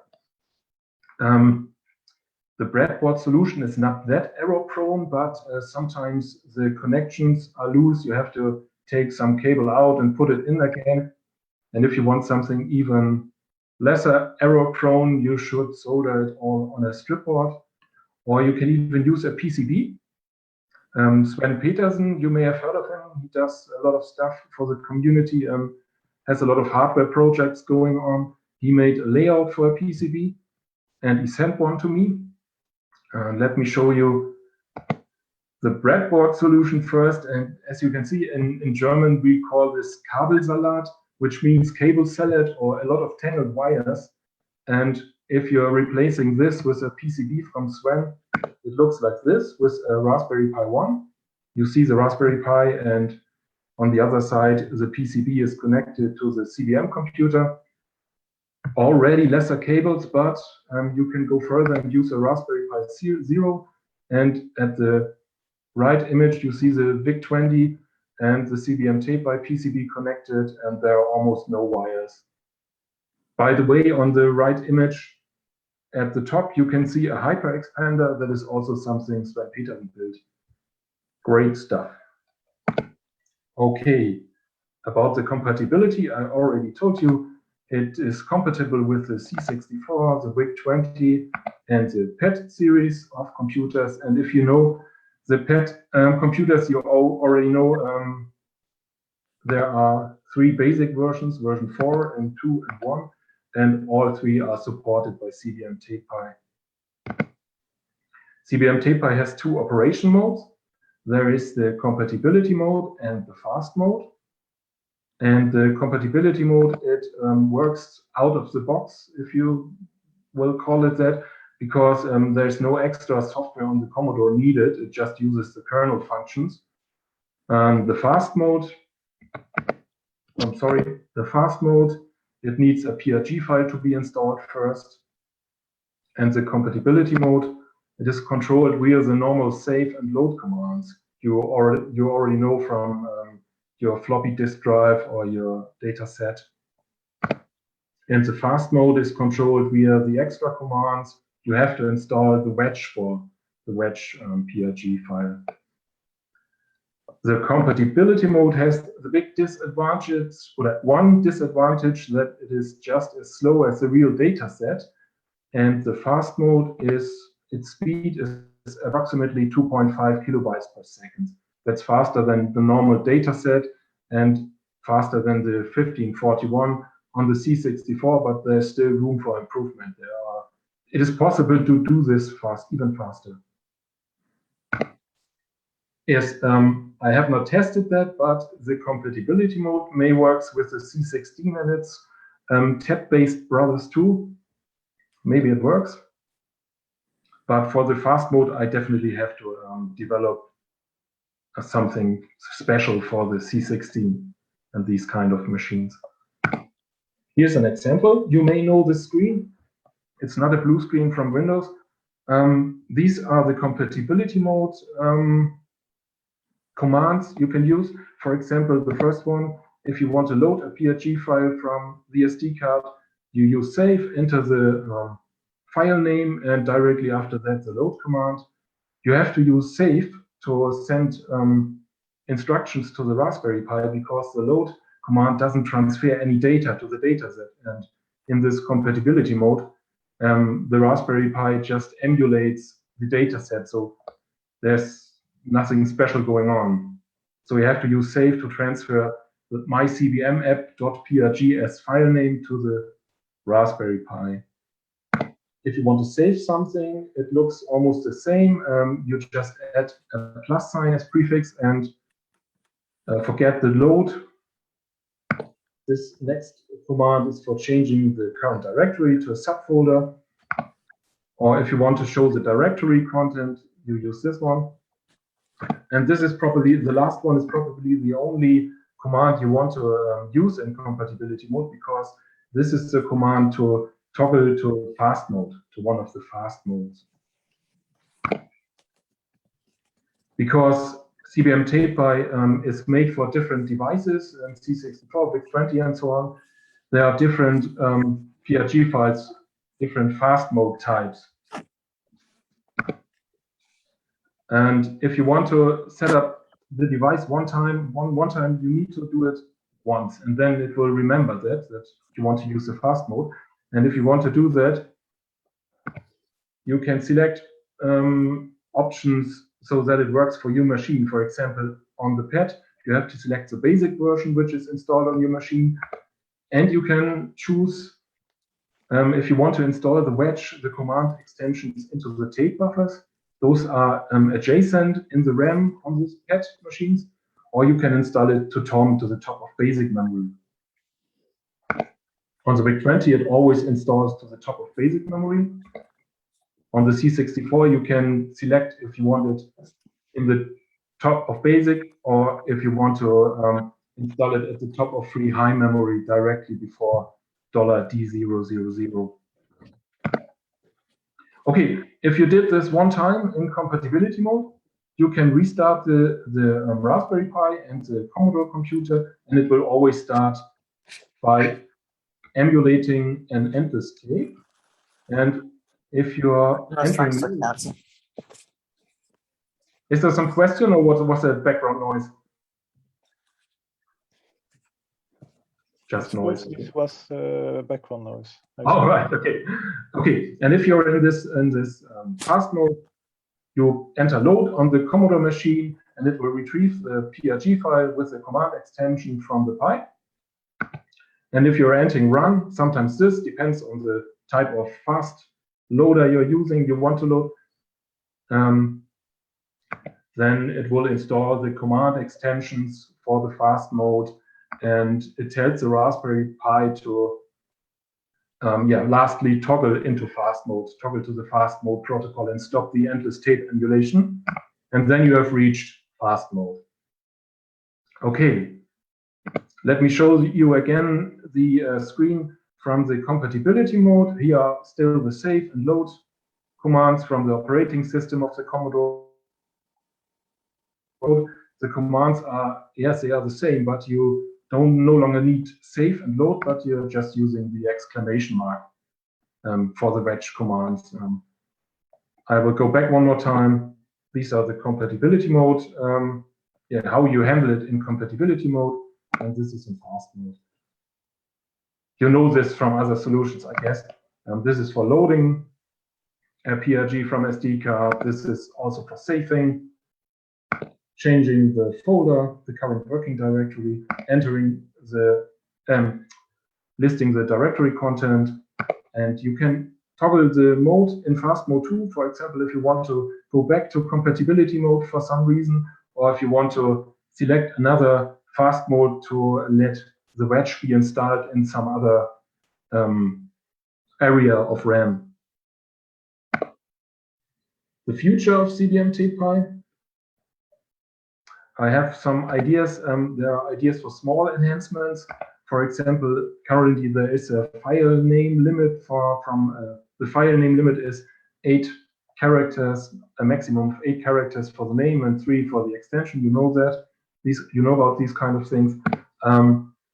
It would be cool if the directory listing command wouldn't overwrite anything in RAM, and if it would show the addresses and sizes of the PRGs, which it doesn't do currently. And I would love to increase the loading speed some more for the wedge PRGs, for the command extensions, by making them smaller. There's still room for improvement there. And some commands should show a response. For example, if you are deleting files, this is also possible. Currently, there's just the LED, and if some error occurs, the Raspberry Pi's LED, it flashes just like a 1541 when some error occurs. And many more small enhancements, but I want to tell you about 2 other things and 2 ports I'm working on. The one port is to the ESP8266. This is a microcontroller that is very cheap, and it has Wi-Fi on board. I'm sure a lot of you have heard of it. And you can use Arduino to develop for it. And I'm using Platform IO for the port. And the next step there is to test the load in compatibility mode. And you have to build an SD card reader for it. Yes, there is no SD card on the microcontroller, but you can solder one directly to the pins if you want. Okay, and this is my current test setup. The breadboards again. And the good thing, as I said, is this thing has Wi-Fi, and Wi-Fi is super simple to use. And if you have Wi-Fi, you have internet, and internet, you know, this leads to world domination. Okay, And the other one is the Raspbian Linux port. I told you CBM TapePy is a bare metal application currently, and one reason for that is the scheduler of Linux. Linux is an operating system, a multitasking operating system, and the scheduler all the time it interrupts the processes.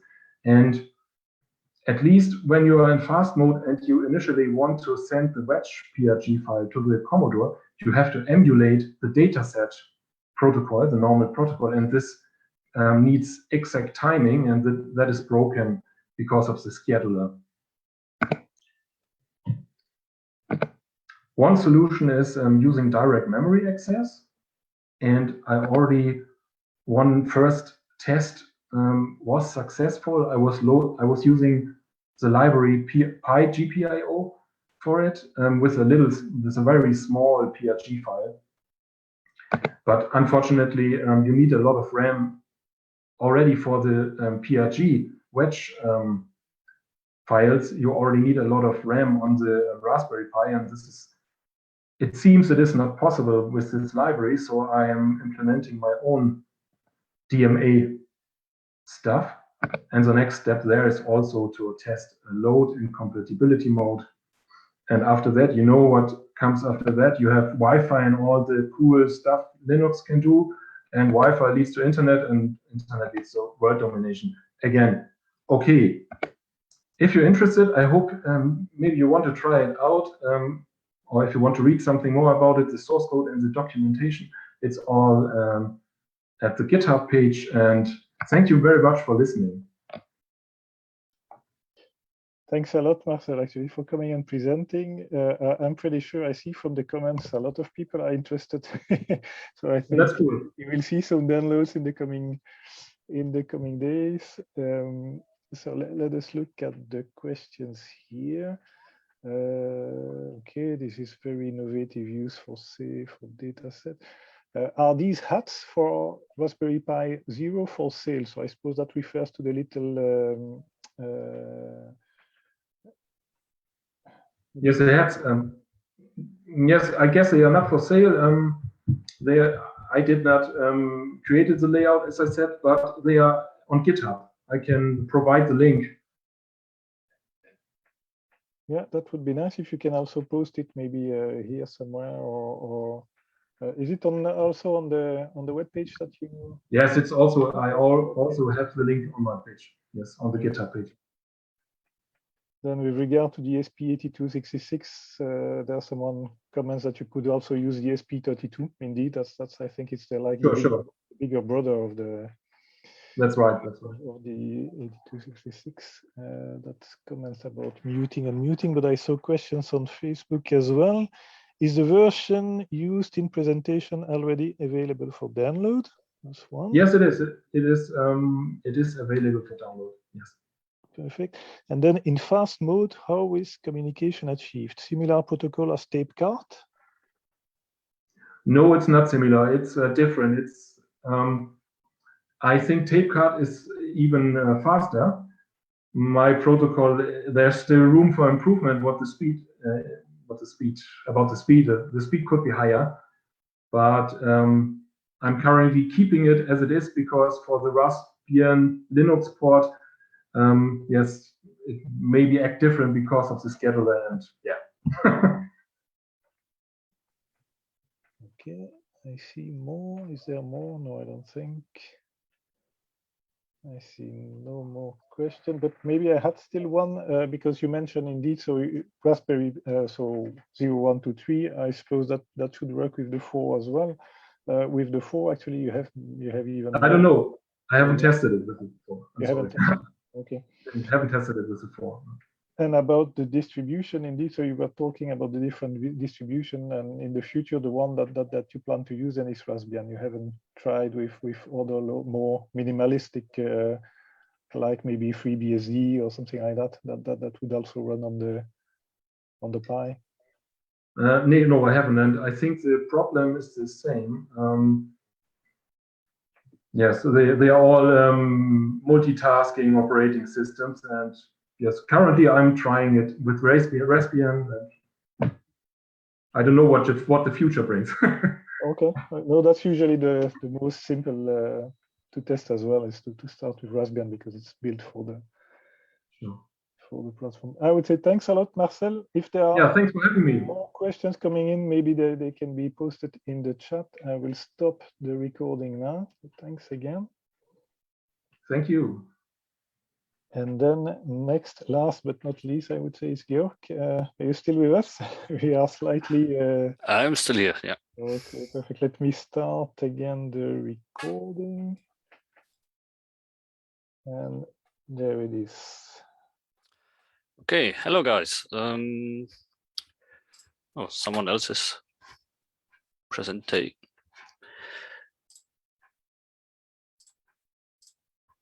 Okay. Sorry. Yep, no problem. So can you still hear me? I can still hear you. Yes, perfectly fine. Okay, great. Let's see. So you see the presentation? No, for the moment, I see only your video. Okay.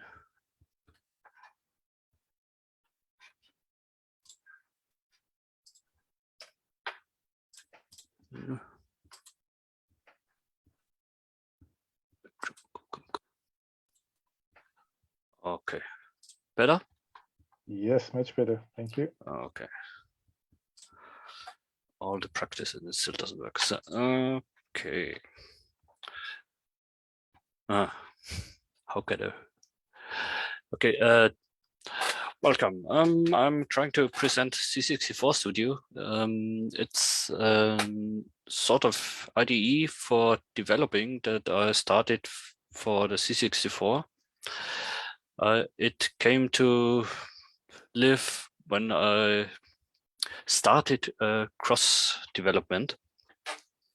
Back when I had a real machine at home, I programmed in BASIC and it kind of worked. Then I wanted to go assembler, hit a simple roadblock and gave up again. And that's how my C64 story ended back then. Emulators came up. I thought I was developing all the time. Oh, great. Why don't I try it again? Maybe this time I get to do something. So I started out on Vice with the Timm emulator.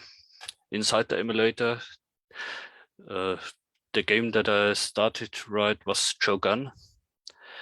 And after a few months, I hit the first limits. Memory was out, and then I went over to cross-compiling, and the assembler that I used back then was Acme. The complexer a program gets, the faster I need to get into real debugging. Vice has some debugging monitoring interface, but it feels cumbersome for me. So that's how C64 Studio came to life. In the beginning, it was a simple text editor that called Acme and run Vice.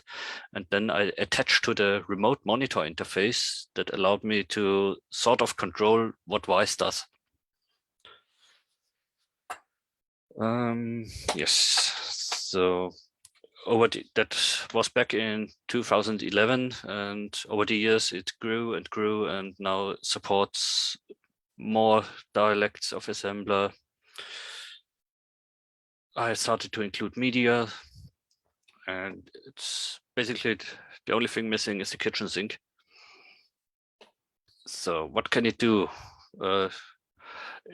It's in the meantime, it's a lot more than a simple text editor.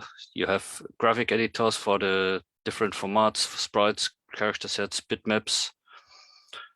It has autocomplete, of course. It shows the symbols of the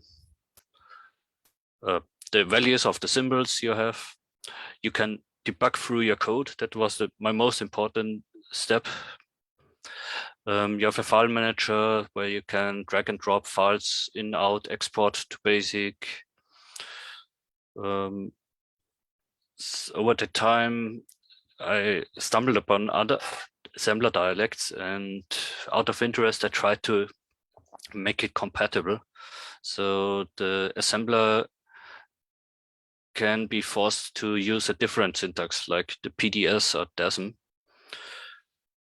In the path of the last year, I also added support for different CPUs, so more opcodes, especially during the last half year.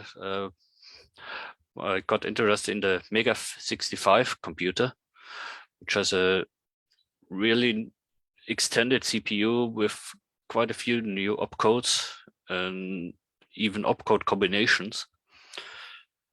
There's also support for BASIC, not only the version 2, but also others, and even configurable support for other BASIC dialects that lets you supply a CSV file with the basic tokens and the values that the tokens require. And last but not least, there's also a simple disassembler inside when I try to find out how some old game works. So the code editor, it's started out with Scintilla, which in the long run made more problems than it solved. So I incorporated a open source control. It does syntax coloring. It shows the address of the line on the left side. It shows the number of bytes a line uses and the number of cycles. You can hover with the mouse that shows the, I think it's, I don't know if you see the sideboard of Zoom with the faces. I don't know how to get rid of it. This one, better. Like this shows the value of the symbol in hex and decimal. If you're in debugging mode and debugging is stopped, you can also see the value of the memory address. Of course, you get the IntelliSense that displays also the comments that are directly in front of the symbol and to the right. So you can have some sort of help on which bits to set to what. You can find all references of a symbol, which is a little bit different than a plain find all. Of course, jump to the symbols.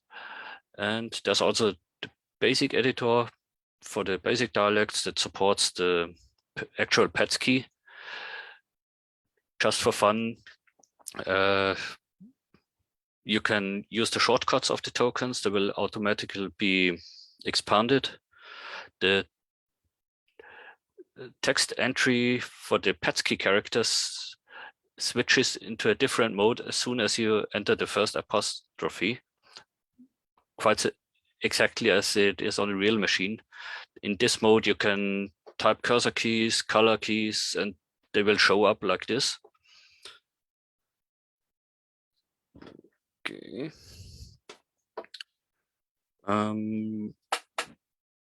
Manage solutions and projects. It is pretty much similar to Visual Studio. That's my favorite IDE so far. You have a solution is a collection of one or more projects, and a project is a collection of files that result in one final binary. Here, for example, we show Soulless 2, one of these games where I had several projects. There's a main project with the base code, and the several loading stages use or refer to the main code for basic player movement and animation. So it allows you to set a project as dependency of another project and even import the symbols. So you compile the main code in one project. In another project, you say compile this first and then import the symbols you have there into my project, so you can directly jump at them without you having to define a sort of constant table or a jump table. For a single organization, you have these virtual folders. They don't exist on the disk. You just can drag the files and group them to your liking. The build system also allows you pre and post build events. So before it starts to build this project, you can say, do something, run a batch file, or for the post build, run Xamizer, crunch my resulting build. For every project, you can use several configurations. It's pretty much what you know from Visual Studio, like the debug and release build. You can predefine some symbols in one configuration, but not in another. Something for final build or build with cheats.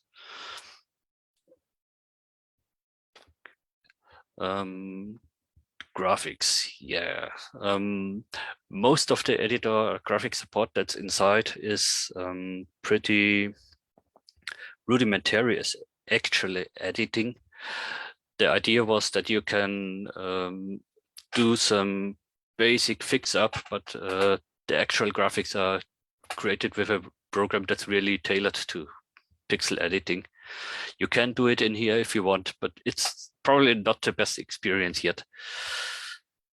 So far, we have support for the character sets, high-res, multicolor, ECM mode for C64 and VIC-20, plus new for the Mega 65, the FCM, the full color mode, where you have 256 colors per character. You have text screens where you can paint the Petsky screen or your own custom chassis, like shown in the center on the bottom, the play grid.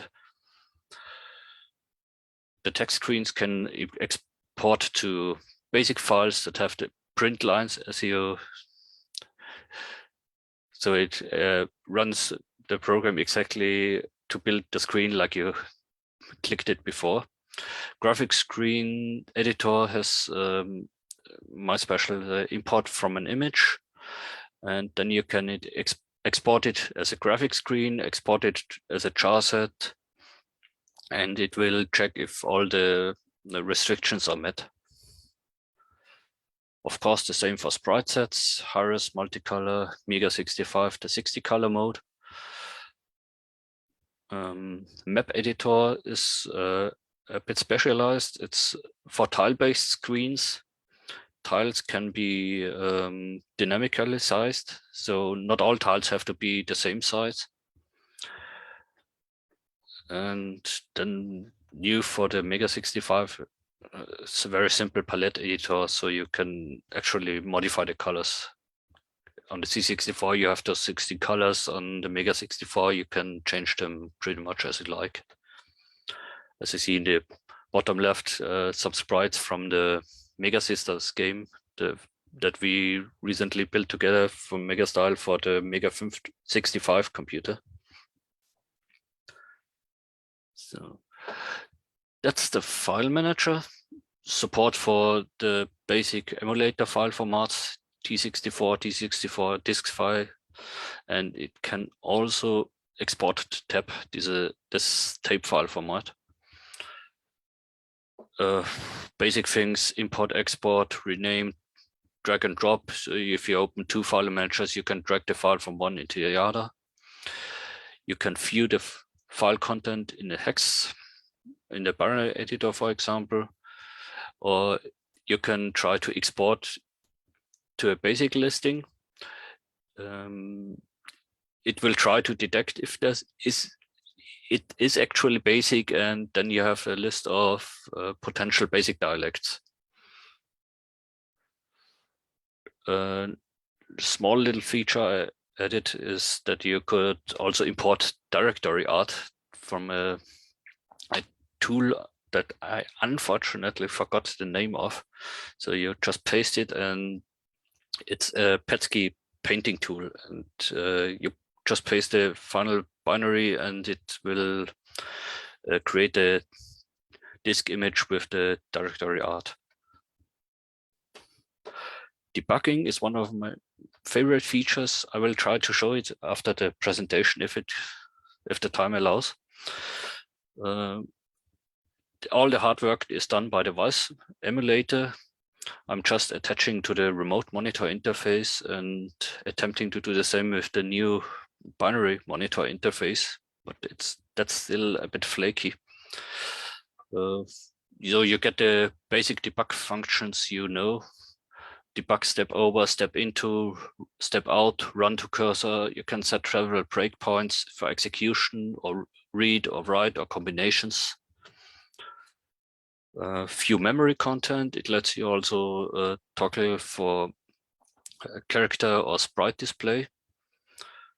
You have the watch, like in the bottom right, where you can add variables or variables, X or Y, and display the memory that the labels occupy.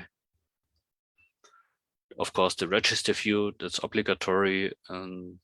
For debugging reasons, you can also write into the register window and it will modify the current register values on the fly. Can be pretty useful if you want to force a specific branch. The assembler itself is a pretty ugly hack job if you look at it closely. Its syntax is oriented on the Acme because it was the first I learned. Over the time, I just made it my own, or wrote my own. And it also allows you to switch the format for PDS, DSM, C64SM. What I forgot to write here was the pseudocodes. One of my other favorite features is the direct inclusion of binary files. I will show it after debugging if you still allow. So we have a small disassembler utility, as is in the bottom right. You get a binary, you decide where the jumped address is, the start address is, and from then on you can add new labels and it will try to disassemble on the fly. This is a small part of Ghostbusters. Just recently, 2 weeks ago, I added support for real numbers. Before it was only integers. Some people in here like to have sine curves, and so you just need real numbers. I didn't forget to mention it here. Auto include media with the media pseudo operation. One of the annoyances that another colleague showed here before is when you get external media graphics or sprites, something you don't want to manually export it to binary and then import it again. So with all the project files I have in here, you write media, the file name, like the sprite set or the character set, which kind of data you want, maybe the number and count, or an area if it's a text screen, and it will read it in, extract the data that you want, and you don't need to do anything else. Paint on the bitmap, recompile, and the changes in. Of course, macros are supported. Then we have base library support. That's basically a list. Some assembler files are in a special path that can be included pretty much like regular source includes, but from a basic path. It's useful for constants for C64, kernel, VIC, SID. So you don't have to manually find the path where the files are located. Basic stuff like output a precompiled file. That's rather more useful for me when my assembler hoses up again and I have to find out why it does it wrong. then show a memory map of the compiled file. And just for fun, the assembler is also available as a pure command line utility. That's pretty much the presentation. If you want to participate, it's full source code is on GitHub. It's under the MIT license, so do whatever you want with it. Of course, I'm always happy for corrections, suggestions, and other features you maybe want. And that's the presentation for now. And if you still allow, I will try to show a small presentation of the actual. Absolutely, yes. I mean, this is a hobby, Steven. So we are already completely out of time schedule, but that's not an issue. I mean, people are here interested in the topic, so please go for it. Okay, so here, for example, we have a small basic file. Here, for example, a small. Okay, I'm showing here shortly the character entry mode, which doesn't work right now. Oh yeah, something like this. You can enter PETSCII characters, leave the entry mode, and you're back to normal characters again. Let's just run the thing, the game. It's a small Christmas game we made for a German typing magazine. It's this. Then let's show a little bit of debugging. As you can see, this is a game we made for a sport game competition. You have a partial pit map in here, paint in here a little bit, compile. Oh, it even runs Examizer in the end, and there we have it. And we can see the small cyan dot we painted into it. So I don't need to show the game. I'm just trying to show what we can do. But what we can also show off here is the debugger, for example. I just do run to cursor. It opens twice. I set the breakpoint here in the menu, so now I can step into it. I can look at the registers. Will you show the registers where I want them? So we load 2 in the accumulator with the picture set multicolor 2 is set to F9.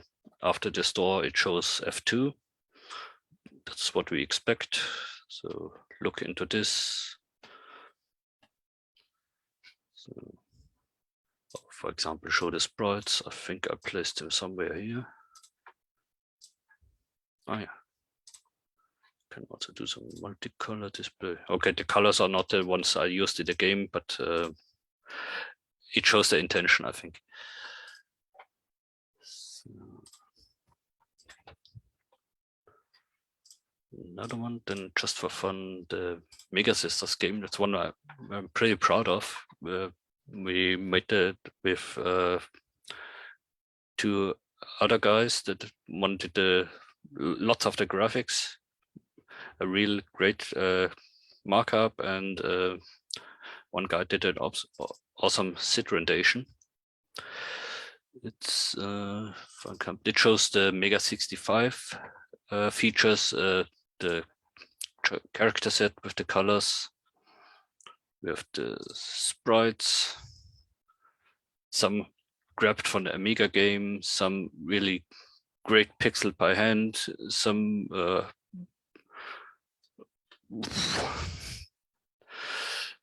pixeled by me, which shows, I think. So here's one of the things where we have dependent projects. I have the final disk project. No, not the properties in the assembler file. No, build events, we have a pre-built chain. So it says before building final disk, build the project game in the disk configuration and then build the project loader in the default configuration. And we have a post-build event that automatically then uses the final disk PRG file and the other two files and puts them on a disk image by using YCC 1541 exe. Just draw like this. Oh, damn. Forgot to switch the emulator. That doesn't work. So as you see, you can use different emulators. It's all pretty much set up. You can use any executable that can be run. So we have the Mega 65. Unfortunately, the autoload is not really working. And then we have this one. Oh, sorry, I think it's loud. So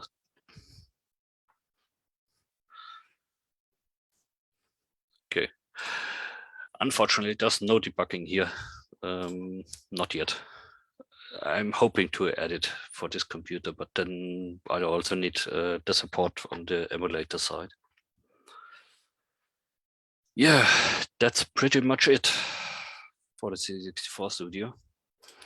So if you want, take a look. The manual is available too, as well as a help file showing built-in with the main information you require for the pseudo operations, for the assembler, how the EDE works, and also happy all about your C64 is included, so you get a nice listing of all the memory addresses, the ROM listings, the registers of the VIC, and also I added now the basic instruction set was there. I also updated it with the Mega 65 additional opcode variations. So you go here, place the cursor on the LEA, press F1, and you get a list of the variants you can use. Oh, and someone needs to fix the formatting, but that's another issue. Yeah, but this time I'm really done. Okay, thanks a lot. I see a lot of comments, a lot of, so let me rewind a bit so that I can find the questions in there.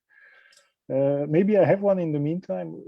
I saw you're using Windows there, but is it available for other platforms? Half officially. It's using Windows Forms, so it's kind of hard to make it run on other machines, but I have tested it with Play on Linux in Ubuntu, and there's also another version with Wine. Oops.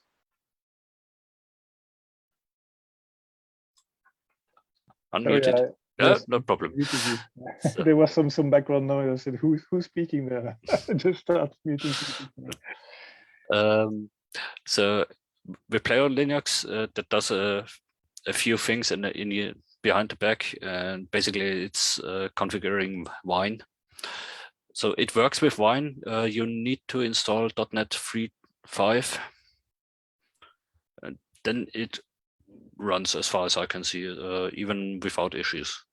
Okay. Is that mentioned on the website or? Unfortunately not, I think. Good idea. Good idea. Happy to share the ideas with you. Let me see the questions then. I see, you must have some friends there. I see people saying, yay, C64 Studio. So do you have plans to support Kick Assembler? Difficult. The problem with the IDE is I really need to parse the file completely, so I have the total information of the source code in memory, so I know which line refers to which memory address. And for other assemblers to work inside, I would need to implement everything that particular assembler does. Especially Kick assembler is extremely script heavy. So I think that's Maybe hard. later. Yeah. Maybe later. You can use a custom build step and insert Kick assembler, but then you're down to using it as a text editor mostly. Okay, thanks. I see. Are these graphics sprite editor working on some proprietary file format, or they just read raw binary data? Both. They can import charpad or spritepad files.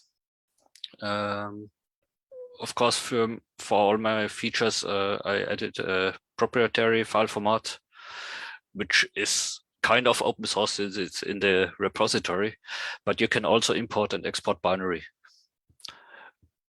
Unfortunately, with binary, some of the information gets lost. If you only have the charset data, there is no color info. Okay. Then I see, do you have any command line interface so that project can be built from command line instead of headless mode? I see someone answer that one saying yes, but maybe you want to comment on that. Yeah, that's it pretty much. Yes, I call it C64S. It's just the same assembler as command line utility. It has a few outputs and a few parameters, but it's almost self-explanatory. So yes, it's a plain console program. Okay, thank you. I see there are nice comments. We love awesome stuff, software, love stuff, really nice.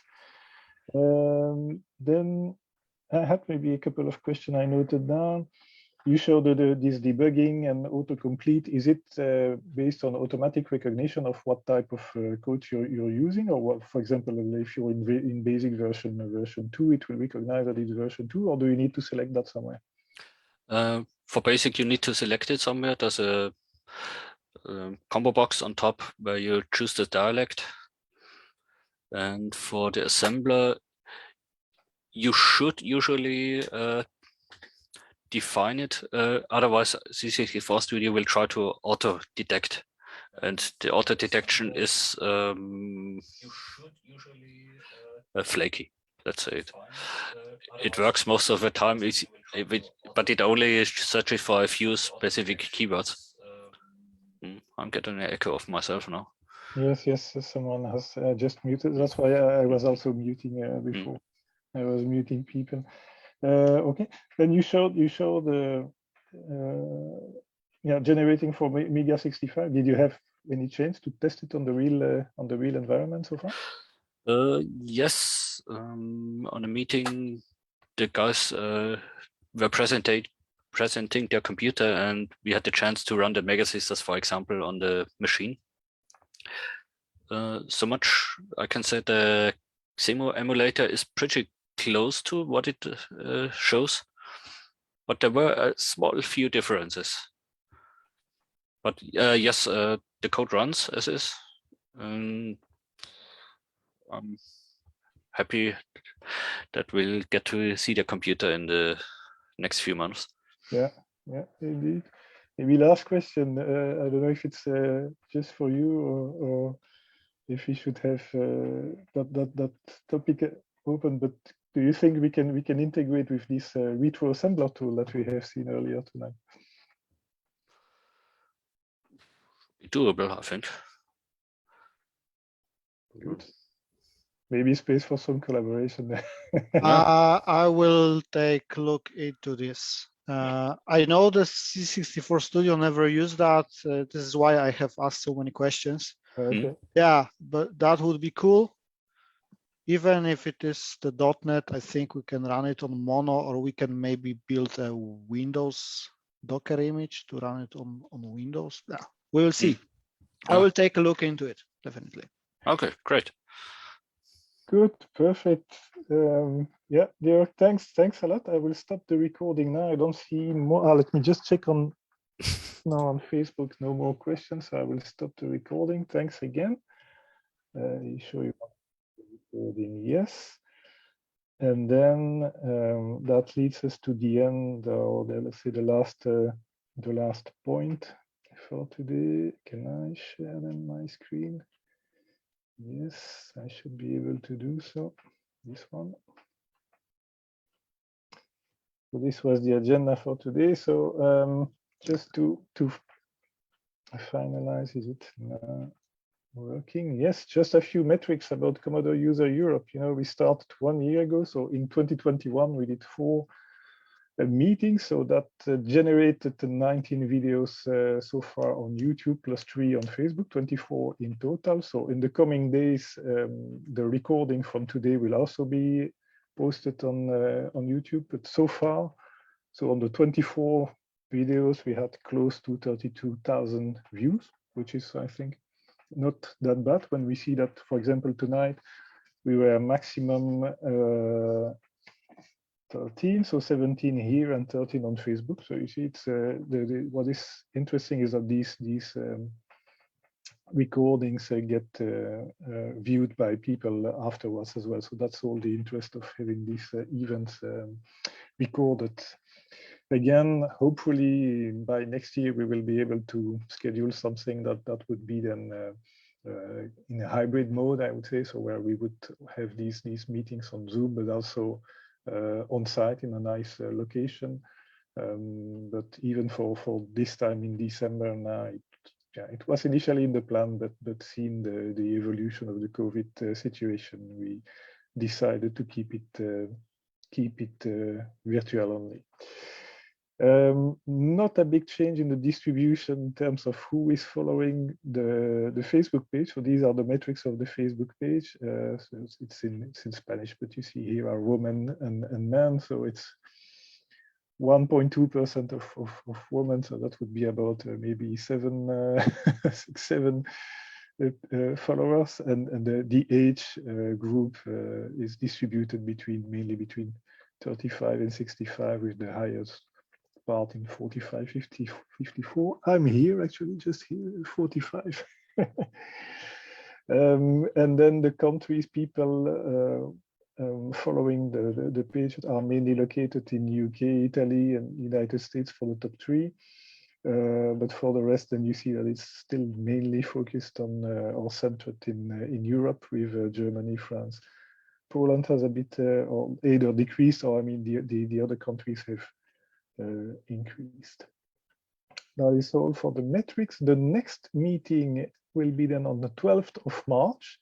And as usual, so the call for participation is open. So if you have nice project to present, don't hesitate to get in touch. Either on the website there is a link that says contribute, and there you can reach us. Or you can, of course, reach us as well. For people on Facebook, you can reach us on the Facebook page, or directly to my own contact. Right, I see a last entry here. Bad weather here in Canada, unfortunately. Bad weather here in some regions in Europe as well, I guess. That closes then the evening today. I will. I don't know if anybody has a last minute question or comment or suggestion. Many thanks. Thank you. Yeah, but then I will close. I wish you all a very good winter break, and I will look forward to receiving a proposal for the next talks. And then I see you in March. Thanks a lot, everyone. Have a good evening. Bye-bye. Bye. Bye. Goodbye. Bye-bye. Thank you. Thank you. Bye-bye.